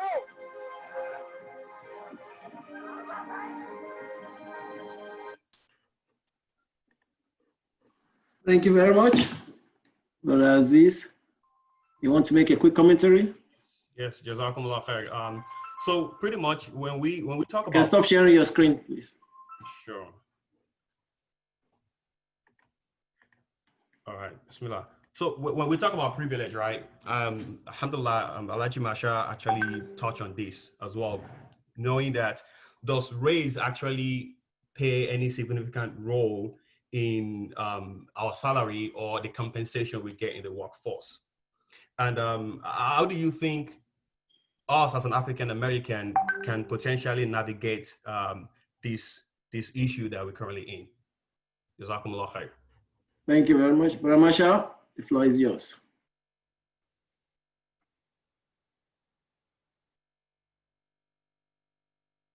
Ramasha, you can unmute yourself. Thank you very much. It's been a very engaging conversation, a very emotional conversation. You know, sharing stories like these and seeing stories like these or having conversations like these, for me, it is therapeutic. This is a beginning of what we need, because as a community, we need to, this is a safe environment for us to share our thoughts. If I break down here, there is no consequence. If I break down, emotionally break down here, there is no consequence. Like I cannot emotionally break down at work without a consequence. I'm going to be seen as someone that is weak or someone that is not good enough to handle tough conversation or tough situations. So this is for me, and I hope for many of us, it is something that is very, very helpful for us, right? So we're going to be transitioning into what is next. What solutions, right? Is it enough for us to just talk and listen without any actions? We will easily come to a conclusion that that is not the case. But before we get into that, I want to, you know, support Brother Shakiru's position. I want to thank our panelists. I want to thank Sister Silva Suara. She's been present in the community. She's always there for us. She's always supporting us, and there is nothing that we do. And I'm not talking about us here as Muslim community alone. This time last week, she and I were co-speakers to another community in Maryland on something like this, and she's always present. She's also helping us to support another candidate that is running for the Congress in DC. So thank you, Sister Silva. You don't have to turn on your video. We appreciate what you're doing. Brother Carol, please, thank you very much. Thanks for everything you've done in the past and you continue to do for us. You know, how did we get here? How did we get to this, to where we are now? Brother Shakiru said it, right? It is a conversation that started, you know, in two different forums, in two different platforms in our community, right? The Committee of Friends, as well as the Strictly Muminin. So in most cases, we share things on Strictly Muminins, open forum, but we also have back-end conversation among all of us as friends, as brothers, as Muminin together. And that conversation dominated a whole week without any significant interruption. So I want to thank the leadership of Committee of Friends, people that really got engaged, most especially, you know, I'm going to highlight two people here. Dr. Abidogun has been consistently engaged on this issue, right? On areas where we have not agreed, it's because we have not agreed, but it's been consistently engaged on this issue. Ayatollah has educated all of us. He took us to school, he took us to classroom, he educated us, he got us up to speed on this issue. Shola Yowo, thank you very much for your leadership, for everything you have done and continue to do. The piece that I sent out, and I have Shola's permission to share this.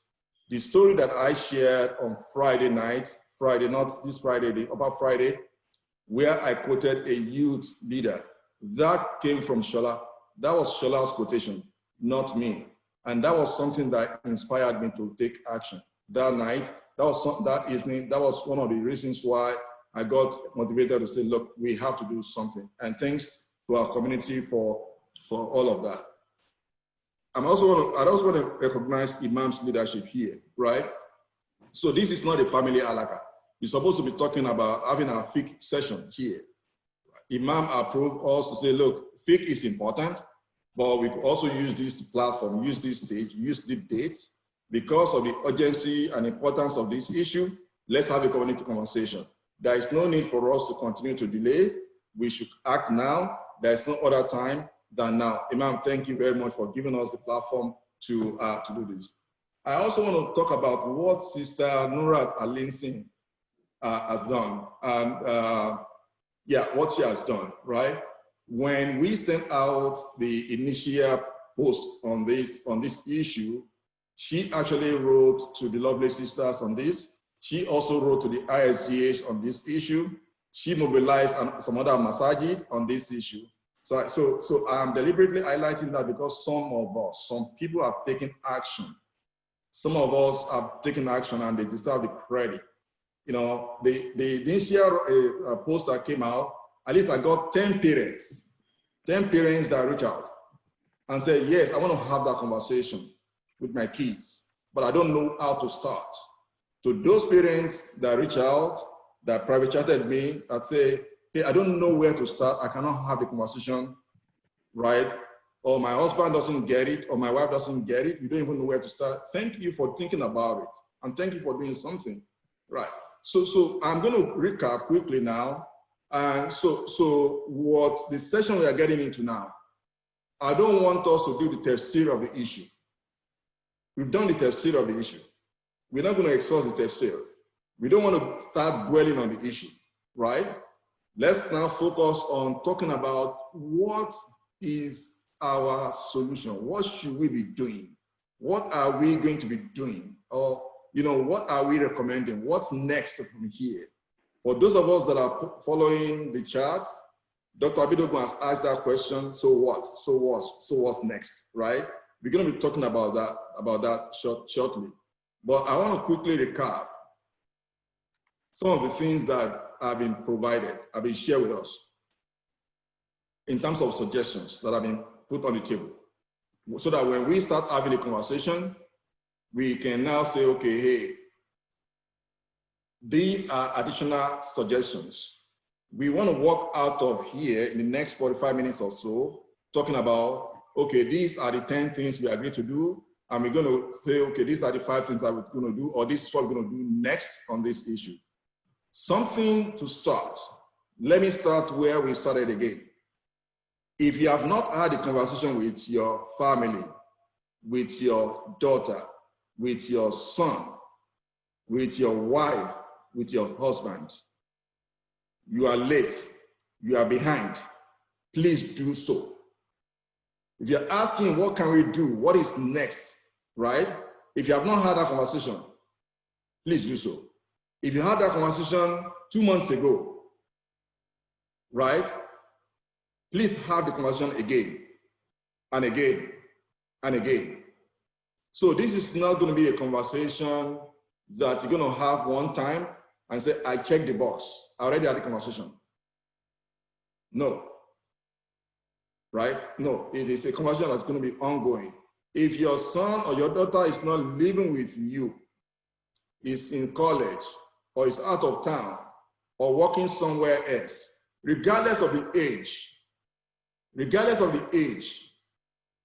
please have that conversation over the phone and continue to stay close to your son or your daughter over time. If my dad was alive today, right, my dad is listening to this conversation, he will have conversation with me on this topic. So your son cannot be too old to have that conversation with him.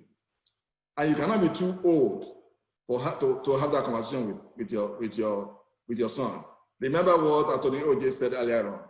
They have the conversation, he had a conversation with his kids, and the conversation will continue. Please let us get that straight.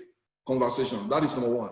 Number 2 is get yourself educated on this issue. What is the issue? What are we talking about? Right? What issue are we talking about? Get yourself updated on this issue. Understand the issue clearly, correctly. Understand the issue. Don't define the issue incorrectly. Don't define the issue wrongly. Understand it. You have control over your own understanding of the issue. If you diagnose your patient, if you're a doctor and you diagnose your patient incorrectly, you're going to prescribe a wrong medication.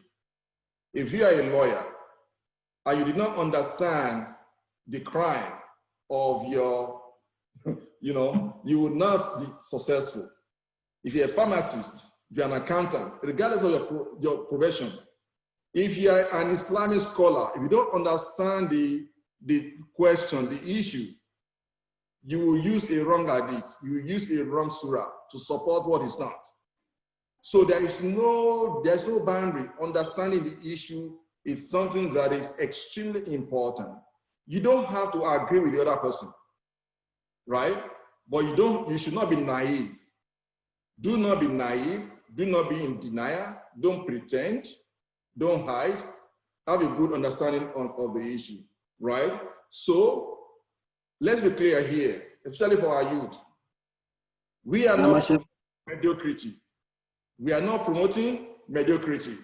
You cannot rely on the excuse that I am black. That's why I was not successful at school. That's why I had a low GPA.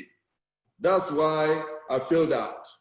No, those are not acceptable excuses. We are not saying blame everything on racism. We are not saying the reason why people are not successful because of the cost. No, that is not the intent here. We have control over certain things and we should control that. And things that are not within our control, we should worry less about them or do some things, right? Ramasha, please check your private chat. Okay. All right. So, okay. So I'll go through this quickly. Run for elections if you can run for election. If you have passion for that, please do that. If this is not, the only profession are not, doctors, lawyers, engineers, some of us could be more successful running for offices, then allyship. If we are comfortable, let's engage our non-Muslim friends, our non-Black friends, to be on our side, to understand on this issue, so that Allah will help us and then be with us. So we're going to be taking notes from the people here. I know Bra OJ previously shared some things with us. Bra OJ, let me call on you first, right? Ayat, I know you also shared some things with us. You're going to come next with recommendations. Shola Yehuwo. Ramasha, Ayat is doing the closing remark, so he's letting. So we have that's why I sent the list to you. Check through your email. Thank you. There's a list I sent to you. All right, I am behind on that. So let me have Bra OJ first. Then I can send the list by text again. So you send it by text? I can. No, I sent it through the via chat, but I'll send it by text now. All right, please. Thank you. Recommendations, thoughts on recommendations. Thank you so much. Thank you. Basically, the problem that we're talking about did not happen in one day. Our solution is not going to be static. It's going to be a dynamic solution, which means it's something that when we set it in place, we have to find a way to create the infrastructure to follow it through. You've mentioned the number one thing, and number two, the first one is to have the conversation.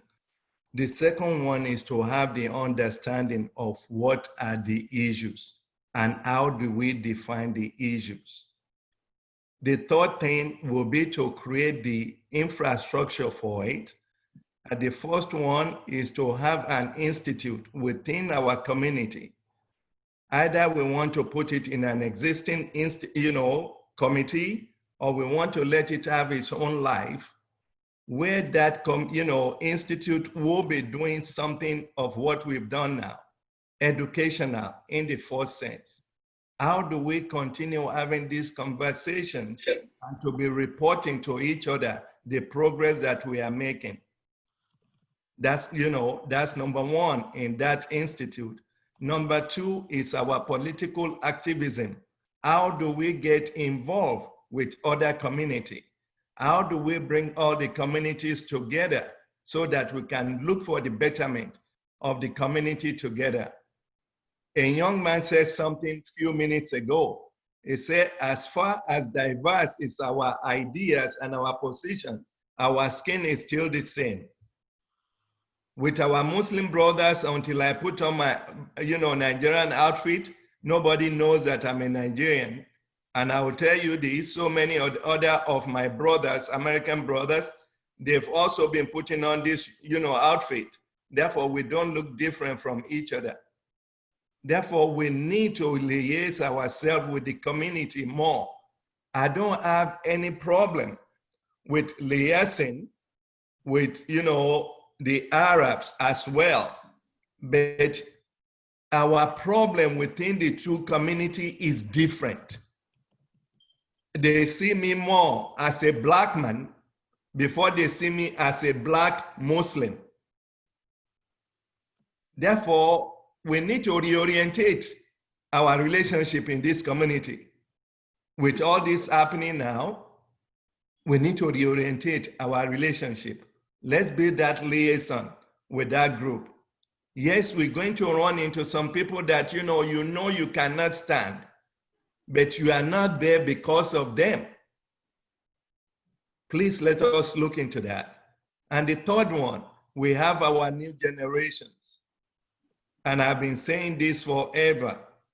And I've been asking people, let's see how we can get our younger ones.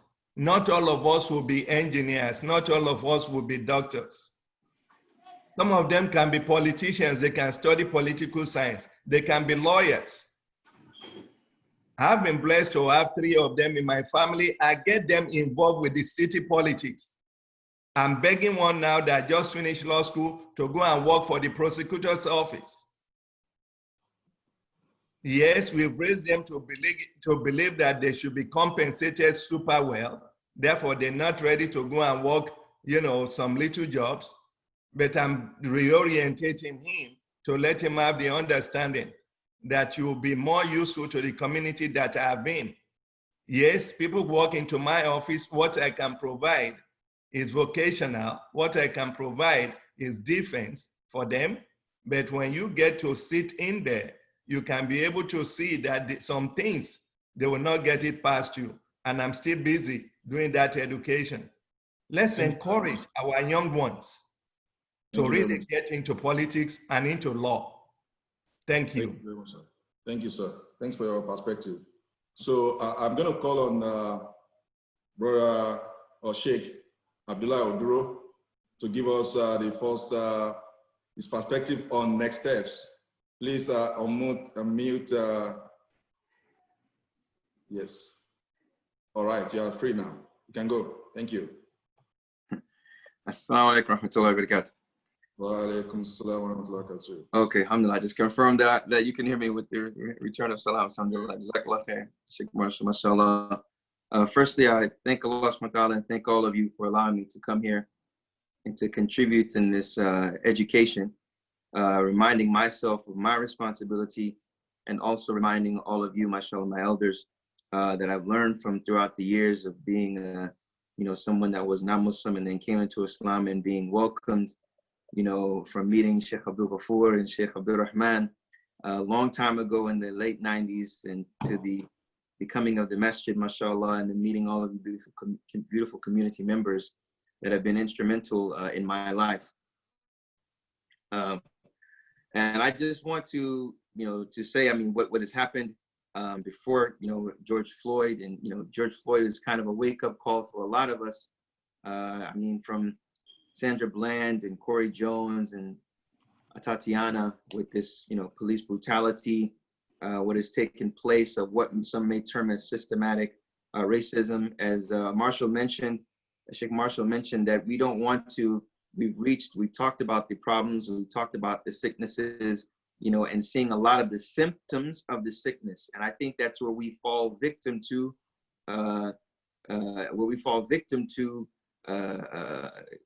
diverting our attention and our energy by looking at the symptoms and dwelling on that. We need to look at what the problem, actual sickness is. And as we know, as that beautiful video showed us earlier, which is a video I saw a couple of years ago, SubhanAllah, I shared it as well. It was actually something that people could see, the people that were, the white people there could see. And when they turn around, they saw that they were ahead of the race. And it was something that one could term as even white privilege. But when we use all of these terminologies, white supremacy, white privilege, systematic racism, it is not to express anger to each individual person, but rather It is for us to see the symptoms of something or the actual problem, depending on what we are saying. So when we look at where we are now in this particular conference, in this particular gathering of remembrance of, Allah subhanahu wa ta'ala through the actions that can help people. I think it was coined very well, as I heard when I first came in, volunteership. As Mr. Lawal, who mashallah has a huge right upon me, mashallah, he was very instrumental in a portion of my life, is getting involved. And a lot of times we at home, whether we're at home in nice AC, many of us and our parents, especially of the first generation, second generation youth, sometimes you don't like to hear the hardships that our parents went through to come here. I'm the first American in my lineage. My parents are from Ghana. They came here to Arlington. Father became architect, retired, and mother retired as well. When you hear the stories of back home, sometimes we don't want to hear that, but we see how our parents always, especially West Africans, it's always to strive hard and to work hard and don't settle for less and don't take no for an answer. Seeing that energy, it's important to understand where the history of that energy came from. It's because, the land of opportunity can have many different connotations behind it, which leads one to act a certain way. When they see the land of opportunity, the person that was born in the 19th century does not see any opportunity for him or her.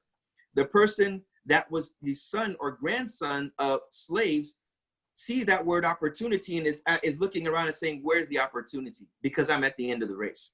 Then when they see the police brutality and they see, the privilege that takes place, they're like, where in the world is the opportunity for me? Because I already have strikes against me. Well, for those of us that have these quote unquote opportunities that we have been given by Allah subhanahu wa ta'ala, and I don't want to say been given by people, by the state, by the government, etc., realize that it is a manifestation. These are elements, are mediums of which Allah has used to give you something. And that goes back to, dare we even say, religious Islamic principle of giving back from what Allah has given you. So when it comes to giving to society, subhanAllah, I remember, and I'm going to touch on a very tense point. Mr. Lawal mentioned a point. I agree, but then I have some contention with it, to be totally honest, and that's respectfully. When a friend of mine that lived with me that was released from prison, he lived with me twice. He lived with me before I went to Al-Medina, and then when I came back, he lived with me again. He said something that was very powerful. He said, when we were locked up in jail, he said, I remember that there was an African gentleman that would come to us and he would always get upset with us. And he would say, why are you, you're always coming back here, you're not working, because he was trying to teach them to get educated to where they come out, they had a, an advantage, or, that it would be easier for them to immerse in society in regards to finding opportunities. But he would get angry at the African American or the Black American because he would say, work, you're not working. I come to this country and I have an education. I come to this country and I'm struggling and I see you all, you're not working. This is the contention that I've seen within the African American community. And I've been on both sides. I walk in my home, it's a different dynamic than when I walk outside. So when seeing that, and as Mr. Lawal mentioned very beautifully, that they see you as a Black man, they see you as a Black woman, but some will make the distinction. When they hear the accent, they know that you're not the Black that they're referring to as what they say the African American. And that's why it's very, very important that we as Africans, African Americans, Black Americans, those that have this skin, that when the police officer looks at you, you're very correct, it will not make a difference. You will get slammed on the hood. And that's not saying every police officer, but to recognize that there is that bias. Just as I play with my children, my 15-year-old son, I was telling one of an Egyptian brother in my community that's very, very involved. And I said, look, I'm very hesitant to have my son walk outside at night with a hoodie on to go to Kroger. And he said, look, I don't think we should be that scared to that degree. We should have some integrity as Muslims. I said, it's not about being scared. I guarantee you that. But it's about in it being put in a position to where if something happens, my trust of when someone stops him and asks him if he lives in that area, I'm very hesitant for that. I'm very hesitant with that. And to be totally honest. So that reality is something that, you know, when looking at that, I sat my sons down and I played for them the lecture of the mayor of Atlanta. And I mentioned this on many different forums, that subhanAllah, when she was admonishing her community, her constituents, her civilians from quote unquote looting or, destroying property in their own communities. The anger that she had was out of love, which is the same anger that the brother that was living with me was saying that the anger of the African had with them when he was teaching them in prison. It's an anger out of love. And then after that, I played for my friend and my son and his friends the video of Rodney King. Firstly, they had no idea who Rodney King was. I said, they had no idea. I played for them the video of Rodney King and said, this is a tipping point or a transition for the Black community and for society to wake up, for them to know that this is always taking place. In any case, when looking at this, it's important, I think the key word, Mr. Lawal mentioned it and earlier, for us, for our young men, particularly young Black men, to get them involved in volunteership. Thank you very much, bro. Thank you very much for your contributions. Appreciate your perspective.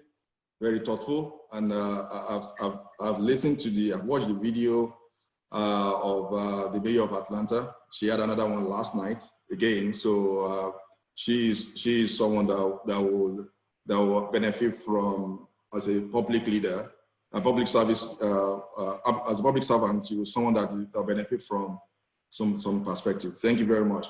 So I'm going to call on our next speakers in the interest of time, right? We want to keep this session to be action focused, right? So we spent the last 2 hours talking about the problem, defining the problem, redefining the problem, different perspectives around the problem. We spend a whole day, right? We will not be able to exhaust definition or the discussion on the problem. But we don't want to walk out of here with, okay, so what's next, right? So what are the 2-3 things that we are doing or we're going to be doing? And that's what we want to encourage our speakers to help us focus on, so that we don't lose track on this. And we have 163 people on this platform. Now we're at 159. If anyone has a contributions that I want to share, we'll not be able to go through everyone here. Please feel free to share, send your notes, send your recommendations, put them forward. This is being recorded. We're also going to save the chat after so that we could filter things out. Please do that. I'm going to invite Sister Fatima Abdul-Wahab to please give us our own perspective on our next steps. Assalamu alaikum. Can everybody hear me? Yes, loud and clear. Hey, thank you so much for giving me this opportunity. I'm very, very happy that my community is talking about this. I was very angry in the beginning that this was something that a lot of Africans feel like it does not affect them, but I'm very, very happy that these conversations are happening. And I would like to start off by thanking Allah and then thanking all of you guys.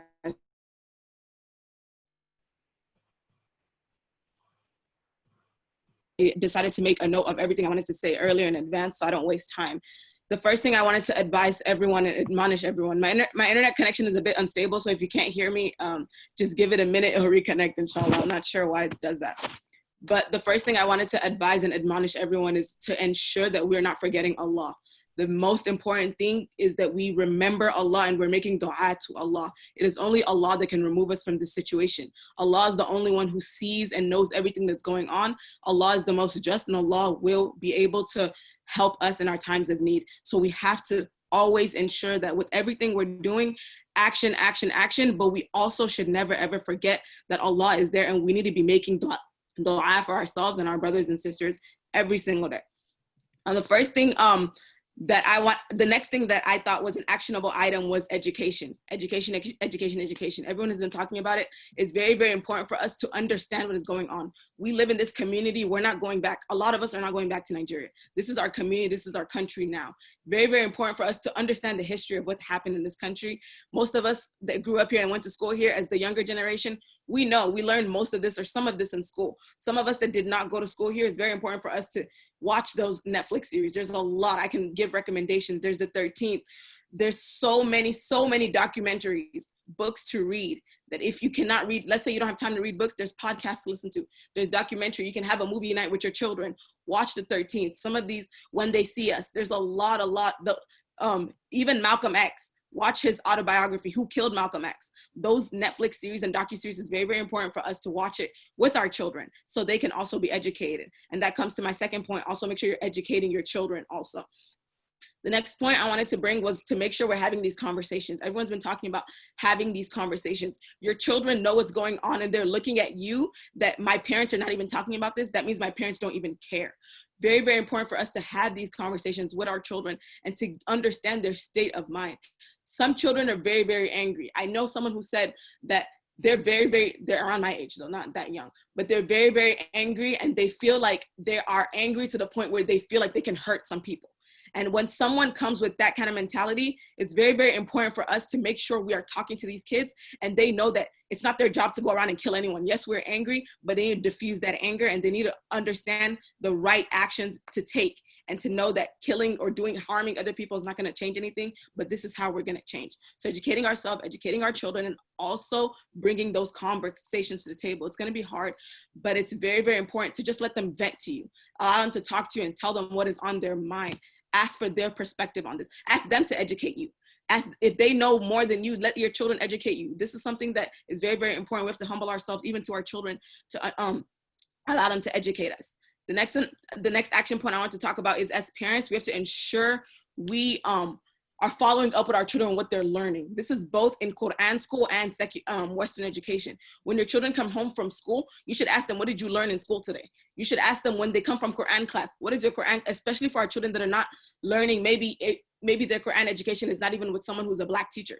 And some of our Arabs and Pakistani teachers, they're racist. Some of our Arabs and Pakistani teachers, they're telling our children that these things are haram, these things are this, just out of, on their part, ignorance and miseducation. Very, very important for us to understand what our children learning in these schools. We're just drop them there, daycare, we'll go to work, come back and just pick them up and we don't care. We need to know exactly what our children are learning. Some of our children are being miseducated and some of our children are being taught self-hate. They are being taught to hate their own Black skin by these teachers. Very, very important for us to make sure that our children are not falling into the trap. I've had kids who are talking about all lives matter. Oh, this, oh, everyone, no one is saying all lives do not matter. But right now, that statement itself is brought about by white supremacists to just ignore everything that Black people are going through in this country. So our children need to understand, and we need to educate our children and understand and make sure that they are not learning the wrong things. And self-hate is very, very important for us to remove that. We need to make sure we're positively reinforcing our children. It's very, very important for you to tell your children, you look beautiful today. MashaAllah, you look amazing. But very, very important for us to have those positive reinforcements in our children, because a lot of our children, if we're not saying it at home, in public, they're hearing very negative things. They're hearing African booty scratcher. They're hearing very, very derogatory terms from even their African American friends. So it's very, very important for us to make sure we are at home positively reinforcing good thoughts about their black skin and everything about them. We need to educate our children. We need to educate ourselves, but on the Sahabas. There's Sahabas who are Black that we do not know about. Most people do not know Ayman. Ayman, who took care of the Prophet as a mother. She was Black. The slaves. People only mention Bilal. Yes, Bilal is important. But there's so many other Black Sahabas that existed in the community of the Prophet ﷺ that we do not know, that people are not being educated on. Luqman, the one that mentioned in the Quran, he was a Black man. Dhul Qarnayn was a Black man. We as a community need to educate our children on who are the Black Sahabas, who are the Black prophets that came, who are these Black people that came, and we need that Black empowerment so our children can love to be Muslim and not think, oh, only an Arab person, oh, this person's Arab, so they have to know the Quran and they're better Muslim than me. No, not. And that's not true. So we need to make sure we're educating our children in that aspect. Islam, very, very important. Yes, Islam does not preach racism, and there's no racism in Islam, but Muslims themselves are racist. Islam came to eradicate racism, but Muslims themselves, they love the racism and they have not taken it out. And racism is still active and thriving in our communities. Very important. Next thing I want to talk about is signing petitions. We have to make sure we're signing petitions. I know some people don't, if you're not active on social media, you might not even know about all these petitions, but make sure there's a list, so many petitions. Sometimes I even get tired of signing all these petitions. I'll sign like 5 different emails just so I can make sure like I'm signed. But signing petitions are working. That's how the George Floyd case, they ended up arresting the officers. That's how the Breonna Taylor, the FBI got into it and they're investigating the murder. Amadou Diallo, they're signing petitions. This guy died, he's supposed to be 45 by now. This guy died a long time ago. He died in his 20s. They're still trying to bring all these cases open. So it's very, very important to make sure we're signing these petitions as much as you can. If you get tired today, continue tomorrow. There's so many petitions to sign. Very, very important for us to make sure we're signing them. The next thing is to make sure you're registered to vote. I know someone talked about this, but it's very, very, very, very, very important. For us in Houston or Texas, at least, our deadline is June 15. That is going to be tomorrow. If you're not registered to vote, make sure you're registered to vote by tomorrow. And then we are voting our elections on any time you hear there's any kind of voting, you have to make sure you are on the front lines and you are voting. Very, very important for us so we can change, we can elect people who will actually deliver justice into the system. Next thing is to make sure you're donating money and you're raising awareness on these issues. You might think that, oh, you can't do anything. Oh, I'm just me, my own person. Make sure you're raising awareness on your social media platform. Post things about this. There's a lot of people who are on your social media platform who don't know anything about this maybe. So make sure you are posting it. When people see you posting it, you don't know who's following you and who's looking up to you. Make sure you post it so other people can see the things that you're posting and can share and raise awareness, and they can realize this is a big issue. Make sure you're calling and emailing and texting your representative. In Houston, we have Sheila Jackson, and we have all these other representatives. Make sure we are emailing them, sending them emails. There's even these drafts that are already like pre-written emails. If y'all need them, I can find them and send them to you. There's pre-drafted emails. You can just send them out to your representative. You don't have to sit there and come up with what you're going to say. Very, very important for us to make sure we're doing that, so our representatives know that this is an issue and everyone in their community is aware, and they need to start acting on it, because we're not just electing people to just sit there and do nothing. Next thing is to make sure one of the actionable steps that people have been talking about is defunding the police and all that. But one thing for our community that we can do is try to make our own police system, in a sense where in your own community, it can even be in your local, if you're close to people in your community, in your neighbors or something, have people that you can call when something wrong. Not every single thing needs to be a police involved. Of course, if it's legal issues, there needs to be a police involved. But if it's something that does not require the police, make sure you have someone you can call. Have people in the community that can, maybe people in the community that live around you that you can call. That's like having our own kind of police system before it's handled by the police themselves. Next one is to make sure we understand that this is not just a human rights issue. Yes, it's a human rights issue, people are killing, but this goes way beyond that. As Sister Zulfa was talking about education. In our educational system, Black communities, like, people talking about where you're zoned to. Black communities, the schools we're zoned to have no funding. They lack funding, and our children are not educated the same way the schools that white children are going to, and they're getting better education. That's why they're the ones going to Ivy League. And you'll see always that one Black poster student that goes from like maybe a Black neighborhood that goes to Harvard or whatever. But there's millions and thousands of white people that are going to Harvard and going to all these schools. Our children are not getting the education and stuff they deserve and they need in order to be able to get that. So it's very, very important for us to understand. And it's also important for us to understand it's a public health issue. I'm in the health field, and I understand there's a lot of racism in the public health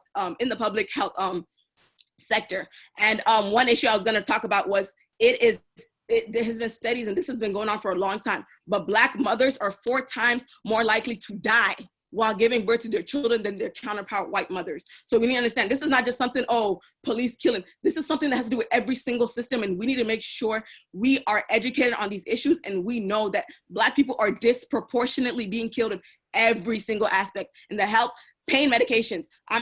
I'm in pharmacy school. We're talking about pain medications. Black people in the hospital, they're given less pain treatment because they think, Black people, you're stronger. You can withstand these pain. So they're withholding the medication from Black people. But when a white person comes with a headache, they'll be quick to give them all these medications they need just so they don't feel the pain.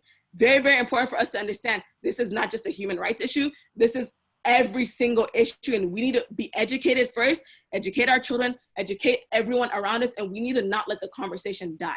Some people last week or like 2 weeks ago, it was something that was a hot topic, Black Lives Matter, hashtag this, blah, blah. But we understand it's not just a hashtag, this is our lives that is on stake. So we need to make sure we're talking about these constantly and we are not letting this conversation die.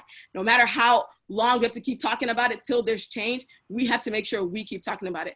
And the last thing I was gonna say was this, as Muslims, we have to make sure that we are not just sitting back. This is all Muslims. You have to educate your non-Black Muslim friends. They need to understand that this is not just an issue for Black people. This is an issue for every single person to stand up. As a Muslim, as a human first, you should already be hurt. But maybe you're not that hurt, then you should understand as a Muslim, this is your duty. The Prophet was never silent when it came to oppression. The Prophet always stood up and stood against the oppressor. The Prophet, one hadith I would mention is the Prophet said, "Unsur akhaka zaliman aw mazluma." Help your brother, whether they're the oppressed or they're being oppressed. Whether they're the oppressor or they're being oppressed. And then the Sahaba say, I understand how you can help the people that are being oppressed. How are you supposed to help your brothers that are the oppressors? And the Prophet said, you're supposed to educate them and make sure they are not oppressing other people. So as a white Muslim, if you're here listening or anyone, as a white Muslim, as a police officer, your job is to make sure you are policing these police officers to make sure they're not harming other people. Because as a Muslim, that is an obligation that we have to do.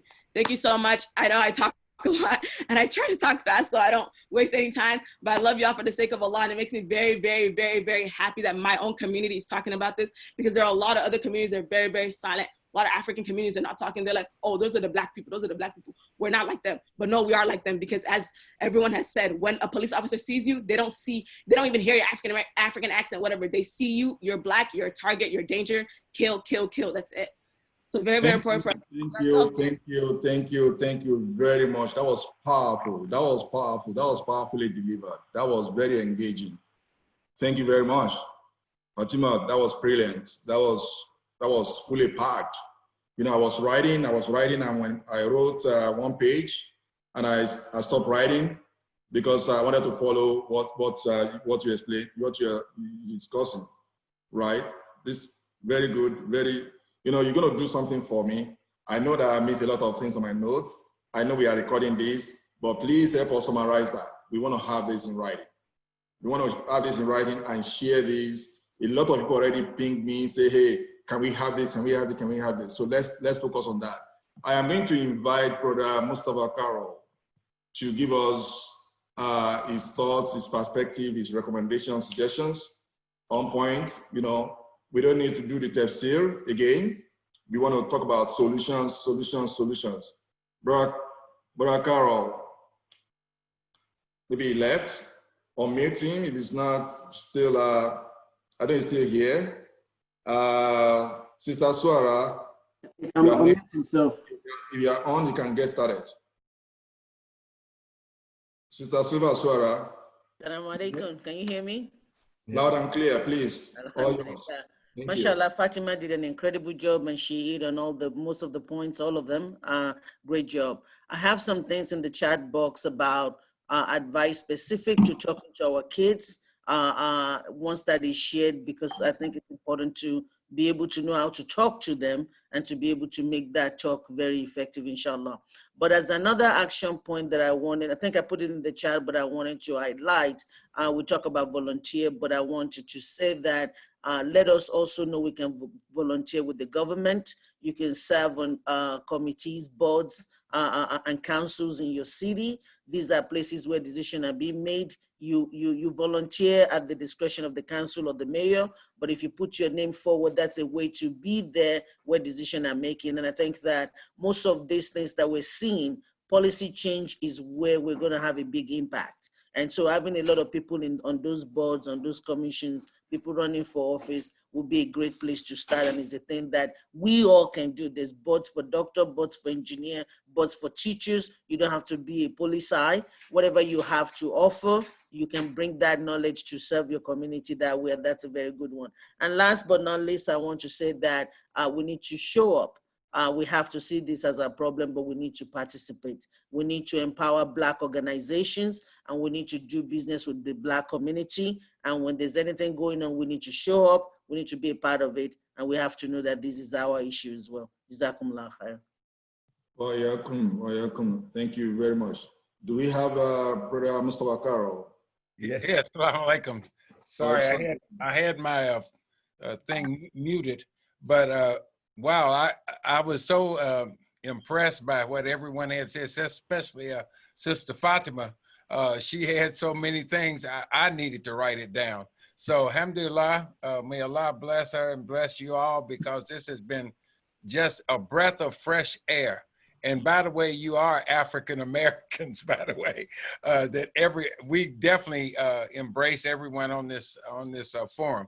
Now, just a few other suggestions. I don't think I can add a whole lot, but one of the things that we've done during the time that I was in Houston is we worked to build coalitions for justice and mutual understanding. And we built at least 13 or 14 different coalition groups, which included the ACLU, NAACP, LULAC, et cetera, as a way of enjoining with folks to promote justice in this society. Just as the sister was saying a minute ago, it's important for us to be active politically. Now, that doesn't mean just vote. That also means that we need to take a minute, call or visit our representatives. Just say, you can just say, hey, I'm Brother Mustafa, I live in your community. Let me know what I can do to help you. You don't have to say a whole lot, but they need to know that we're there, number one. I've been to too many congressional reps and others who don't even know that the Muslim community is there. One of the more egregious issues I saw was I went to Senator Sam Johnson's office years ago. Now, Sam Johnson's in North Texas. There were 4 major communities, 4 major mosques and a large Muslim community in that area. And I was asking them to sign on to something to avoid anti-Islamic stuff. And his chief of staff almost laughed until I told him, I said, you do know you have a major Muslim populace in your area, but they didn't even know we existed. So it's important that we join with folks. Number one is that many of the issues are they're not Muslim issues. When we go to the state house or local government, et cetera, we actually work to change issues that impact the community, not just for us, the Muslims, or just for one segment of the community. So I think it's important for us to continue to work to build partnerships and coalitions. And when we're in those coalitions, and I will specifically address this when we talk about interfaith, because it's a nice thing to be at, but it's also a place where I feel like sometimes we get lulled to sleep, that Muslims go there and you don't see what's going on. And there's a lot of politics going on underneath it where people are undermining what you come there for, to take all the steam out of your engine. And then we need to scrutinize, not only vote people in that's going to be sensitive to our issues, we actually need to tell them what those issues are and try to have a resolution for those issues when we go there. And then hopefully don't just vote in one. We need a slate, because the more people, and I think I heard someone say this about other things, the more people we have involved in it, the easier it is for our elected officials to do what we want them to do. Case in point, when Obama was in office, people said, well, he didn't do this and he didn't do that. Well, guess what? He had a whole Congress that was against him, that were vetoing everything that he could put forth. So it's at the local level, and all politics are local. We need to make sure that we have a slate of individuals, not just one or two, but we need to have a slate, and we need to have an agenda to let people know exactly what it is we want. And then we can hold them accountable. Don't just send them there blind and expect them to figure it out. We need to work with them to figure it out ourselves, so that when they're there. Now, that's what happens on the other side. That's how the Tea Party got started. That's how they took over the Republican Party, et cetera. They went in. Those people are very active. They're not just voters. They actually get in there and they press buttons. And you look at all of that, even some of the bills that are written are not written by the politicians. They're written by the other individuals in the community, and those people pass it on to them. And because they have a lot of stroke in terms of getting things done, and because people know that they bring votes with them, then they're able to get their agenda passed. So I just want us to, and last but not least, let's work internally. Because we have a lot of internal issues in the Muslim community.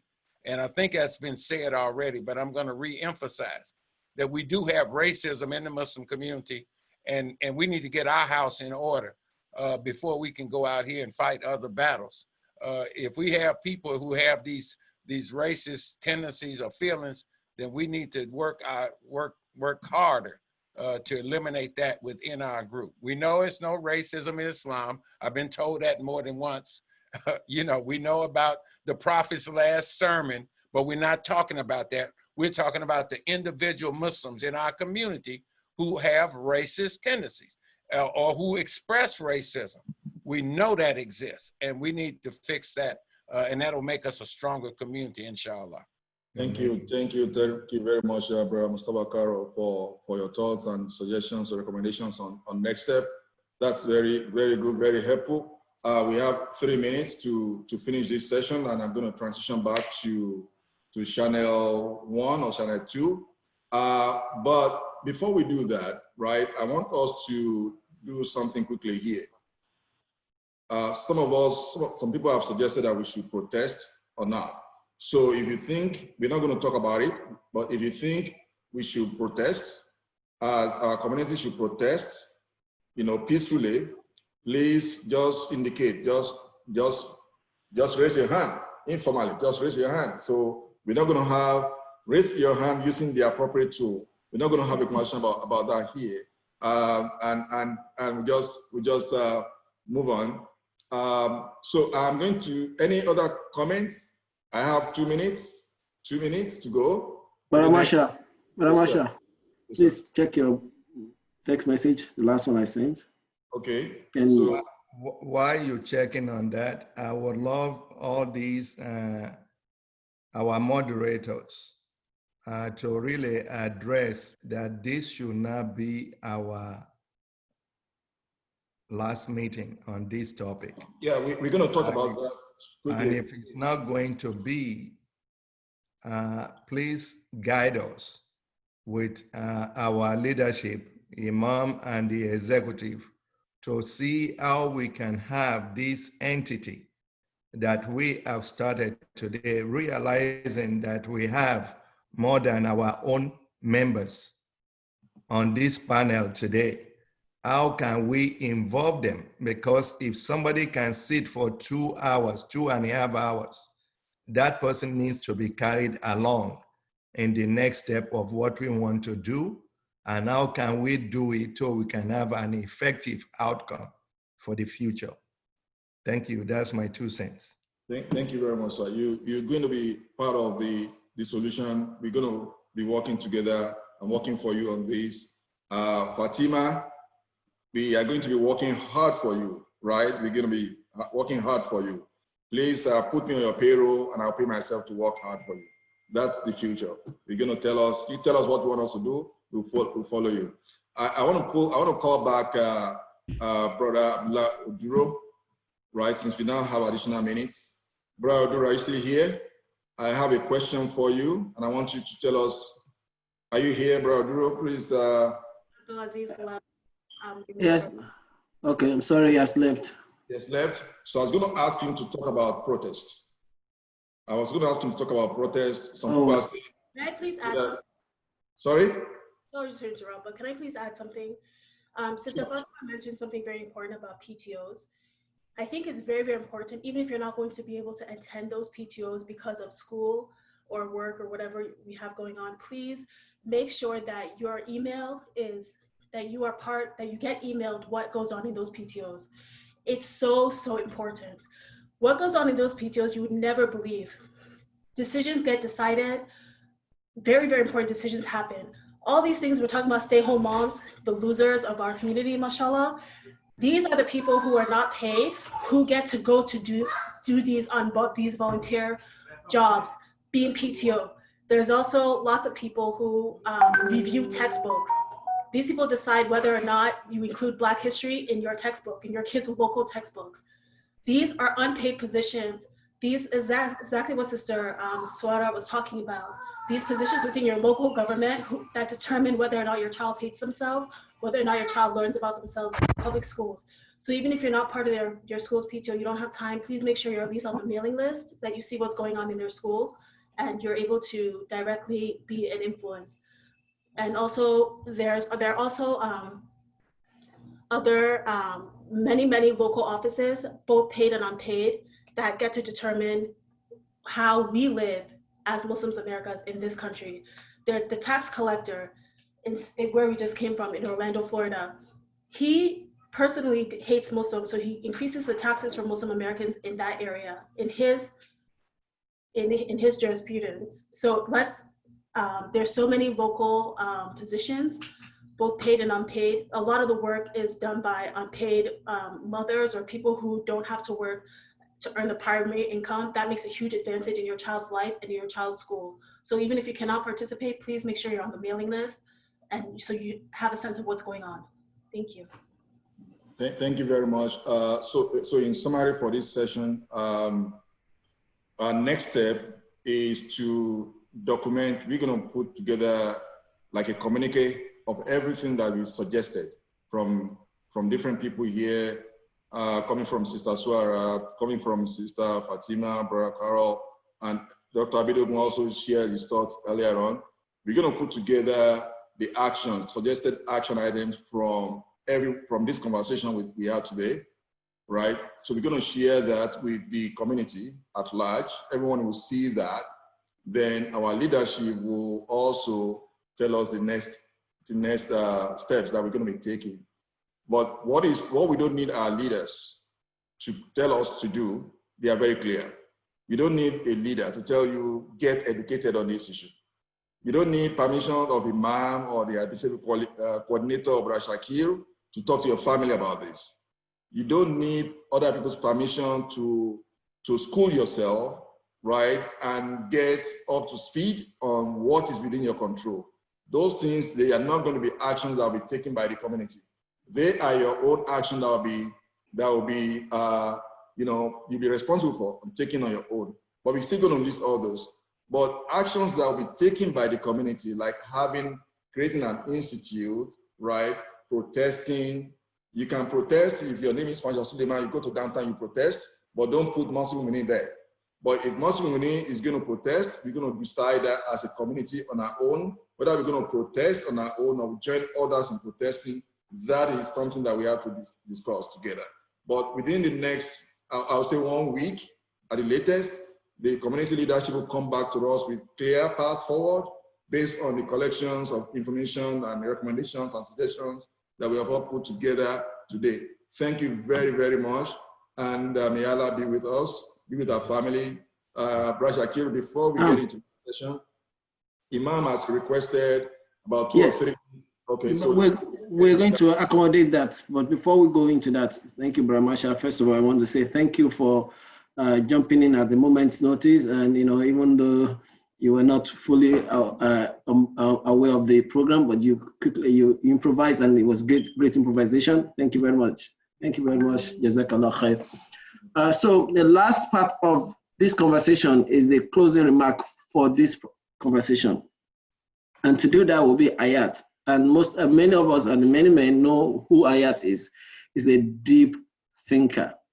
I mean, when he starts to talk, people like me, like Brother Masha also said, people like him will just watch and listen. So I want to invite you to listen to his thoughts on this.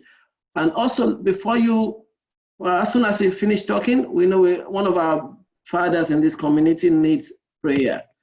Please do not change your channel. I'm begging you. As soon as Ayat finished talking, Dr. Brashid will come on board and take the forum for the prayer for our father. So Ayat, please come on board.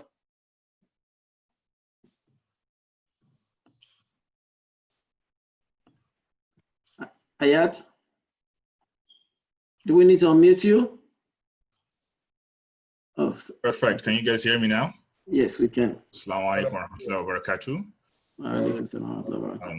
بشرح لي صدري ويسر عمري لكن لساني يفقهوا قولي. Allah subhanahu wa ta'ala says in Surah Ma'idah, verse 8, O believers, be steadfast for the sake of God and bear true witness to equity. Shuhada bil qist, and let not the enmity for others incite you to commit injustice. Do justice, for this is nearer to piety. Elsewhere he says, Imma yakunu ghaniyan aw faqiran, whether you're poor or rich and different categories, but our goal is to do equity. Equity is the manifestation of justice in the community and in the social welfare, and that is an equivalent of what we call social justice today. Based on what we've seen today, we know that the different phases of life, of the 5 circles of grief, according to what the experts say.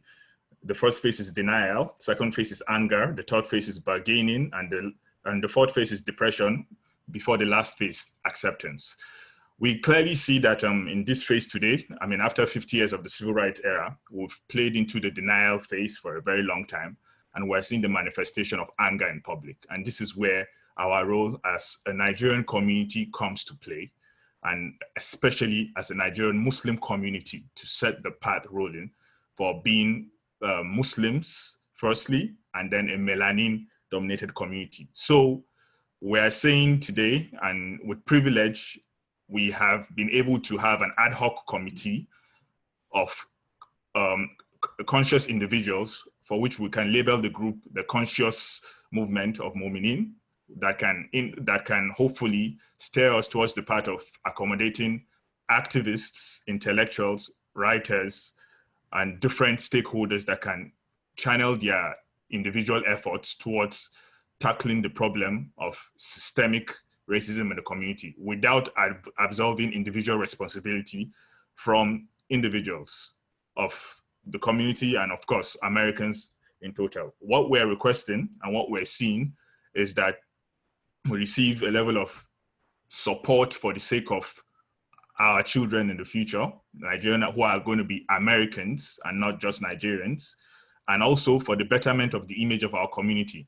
We're asking that we move from becoming the so-called model minority meat to becoming the most resourceful Black community of Black ethnic community within the community of Blacks and Americans, in the interest of the weak, the Black community, and every single minority group that is leading towards oppressed, including towards the white, poor white people especially. So we're not going with the idea of discriminating, but we're going with the idea of fulfilling a mandate where some other things have not been filled before. Hence, we go with the quote of don't ask what your country can do for you, but the other way around, what can you do for your country, inshallah. So with respect to going through the call to action, the root cause analysis, this committee will be embedded in that. We're going to ask for other committees and other caucuses to share their own contributions and see how they can reflect, begin with the conversations that we've asked, and then seeing how we can harness a collective body towards doing this. I can be proud to say that we have put in a draft of every single opinion that has been made here prior to this event. It was ready yesterday, and it can be shared, inshallah, in the next 4 hours after incorporating other ideas that we have today. If you do not receive these ideas as an individual within the community by 6 o'clock, please ask for my number, contact Brother Sharifuddin and contact Brother Shakir. It is simply a draft because we want it to be community oriented. A few individuals cannot decide this.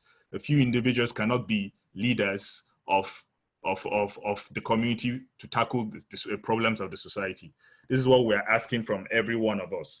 We're also going to ask that we make the move on behalf of everyone who is interested in this, to have the family halaqah to continue this discussion in a much more higher light, from a much more spiritual perspective, and also from a much more internal perspective, as well as other perspectives can be shared. We are different strands of Nigerians and different generations of Nigerians. Some of us came in as Nigerians, some of us were born as Nigerian Americans, and some of us have different perspectives of different levels. our goal is to ask ourselves, what do we want our children to bequeath from us? Do we want to leave a deeply divided community, a deeply post-racial community, or do we want our children to partake on the side of white supremacy and whiteness? So with this in vogue, we are trying to move from a state of hating it in the heart or being partially neutral and apathetic to a problem towards being proactive through our voices and our hands. And we have identified the fact that we have 3 circles to focus on. We have the circle of concern, which is the Black community and the underprivileged for now. We have the circle of influence, which is our immediate Black Muslim community, Houston, and different sectors that we have the opportunity of expertise and influences in, beyond just the criminal justice system, health, education, everything you can think of. Everywhere has a bit and an ounce of influence. We also have a circle of control, our masjid, our children, our friends, our families. Now we also have to educate ourselves in understanding that we are a privileged Black community and we have a strategic position. We are not in a position of victimhood by any way, form. And so we have much more privilege to effect certain solutions. For many of us in this community, protest is not the most effective way we can. It is through our connections, our network, and certain agenda, political agendas, economic agenda, and different forms of agenda where we can put our volunteer skills into. So this is where the in-house discussions will happen. This is where we'll be asking anybody who wants to join the ad hoc group before we give it a formal name and formal parameters to decide how we're going to move forward. Again, it's not a separate group, it's a community group, but we know that different people will have certain strengths and certain times to it. We will work as a movement because it's not a service for us, it's a service for the future. It's a service for generation to come and everybody to come. We want to leave a deep impact within not just the Houston community, the Texas community, but in America as a whole.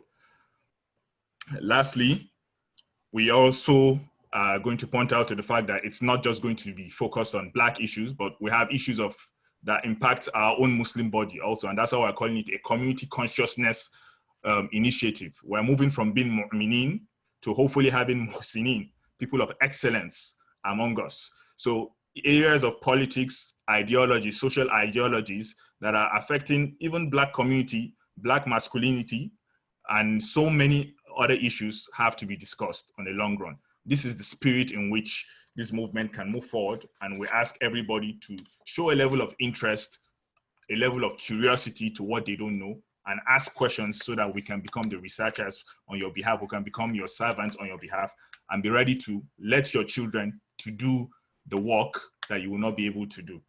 I think at this point, I can put a pause to this and I'll say Jazakallah khairan for everything. Please insist on communicating to us. If you don't receive the draft by this evening, please ask. We're going to be reviewing it. We're going to be talking about different connections. I'm privileged to be connected to the Black Muslim community, and I'm sure a lot of us are. My own privilege is by the fact that I was able to serve in the inner loop for close to 8 years. So it's something of pride that we should be integrating with our cousins, our distant cousins, firstly, and not just the Black community. Thank you very much. Thank you very much, Brother Ayatollah Muhammad. Thank you. May Allah bless you. It's been a wonderful journey, and I can't even give a justified summary, but we have all heard this, everything that's been said today. Let's us take this home and reflect on it, ponder on it, take actions. Brother Ayat will be reaching out to the community. I know Brother Marshall is fully on board. I know from the look of things, we know Attorney OJ is also on board. We don't want to just be sitting down idle. We've talked year in, year out, we've discussed this problem. I remember 2016 or so, we discussed police brutality. We brought in FBI, we talked about this, but nothing happened afterwards. So I guess we need to move on to the next phase. There's nothing stopping us from setting the agenda. There's nothing stopping us from demanding of the political class certain goals, certain policies. We shouldn't be waiting for them to make policies on us. We should be the one that making policy for ourselves. So that's the whole goal of these things. May Allah make it easy for us, and bless everybody that's participated in today's conversation. Dr. Bidogon, Brother Masha, Mr. Abi Adewale, Mr. Mustafa Karo, Mrs. Mrs. Sofa Suhara, Sheikh Abdullah Oduro, Sister Fatima Abdul Wahab, Attorney Oje Lawal, and all the other contributors. May Allah, reward you abundantly. To all the people who have put this together, because it's not only one person's job. Shola Yehuwo, Sharafuddin Rufai, Ayat Muhammad, Aziz Oladejo and his wife. May Allah reward you abundantly. And I also want to thank the Imam again, and I'm going to end. I'm giving the mic over to the Imam. Please unmute the Imam while I speak. Imam did a wonderful job. Normally, we'll be the one to host Family Alaka, and we'll wait till the end of the month to host Family Alaka. As soon as this incident happened, they proactively reached out to us. They didn't wait for us to say, okay, I want to take this spot and do our program. No, they proactively reached out to us and said, you know what, this is a conversation the community should have. And they said we should go ahead and do the planning. Alhamdulillah, thank you very much for the Imam and the IAC. Afa Ibrahim Oladejo, thank you very much. Dr. Abdurrashid, thank you very much. Imam, please, over to you. Imam. Go ahead, Dr. Rashid. Okay, before Imam takes the floor, like Brother Shakir has just said, I also want to thank all the organizers and the panelists, both from within and outside. May Allah reward you abundantly. I think it's just the beginning of our task, and like Ayat has laid down the plan, so inshallah, we are just going to get it started, inshallah. So just to take a little bit of detour, I just want to use this opportunity to remind our community members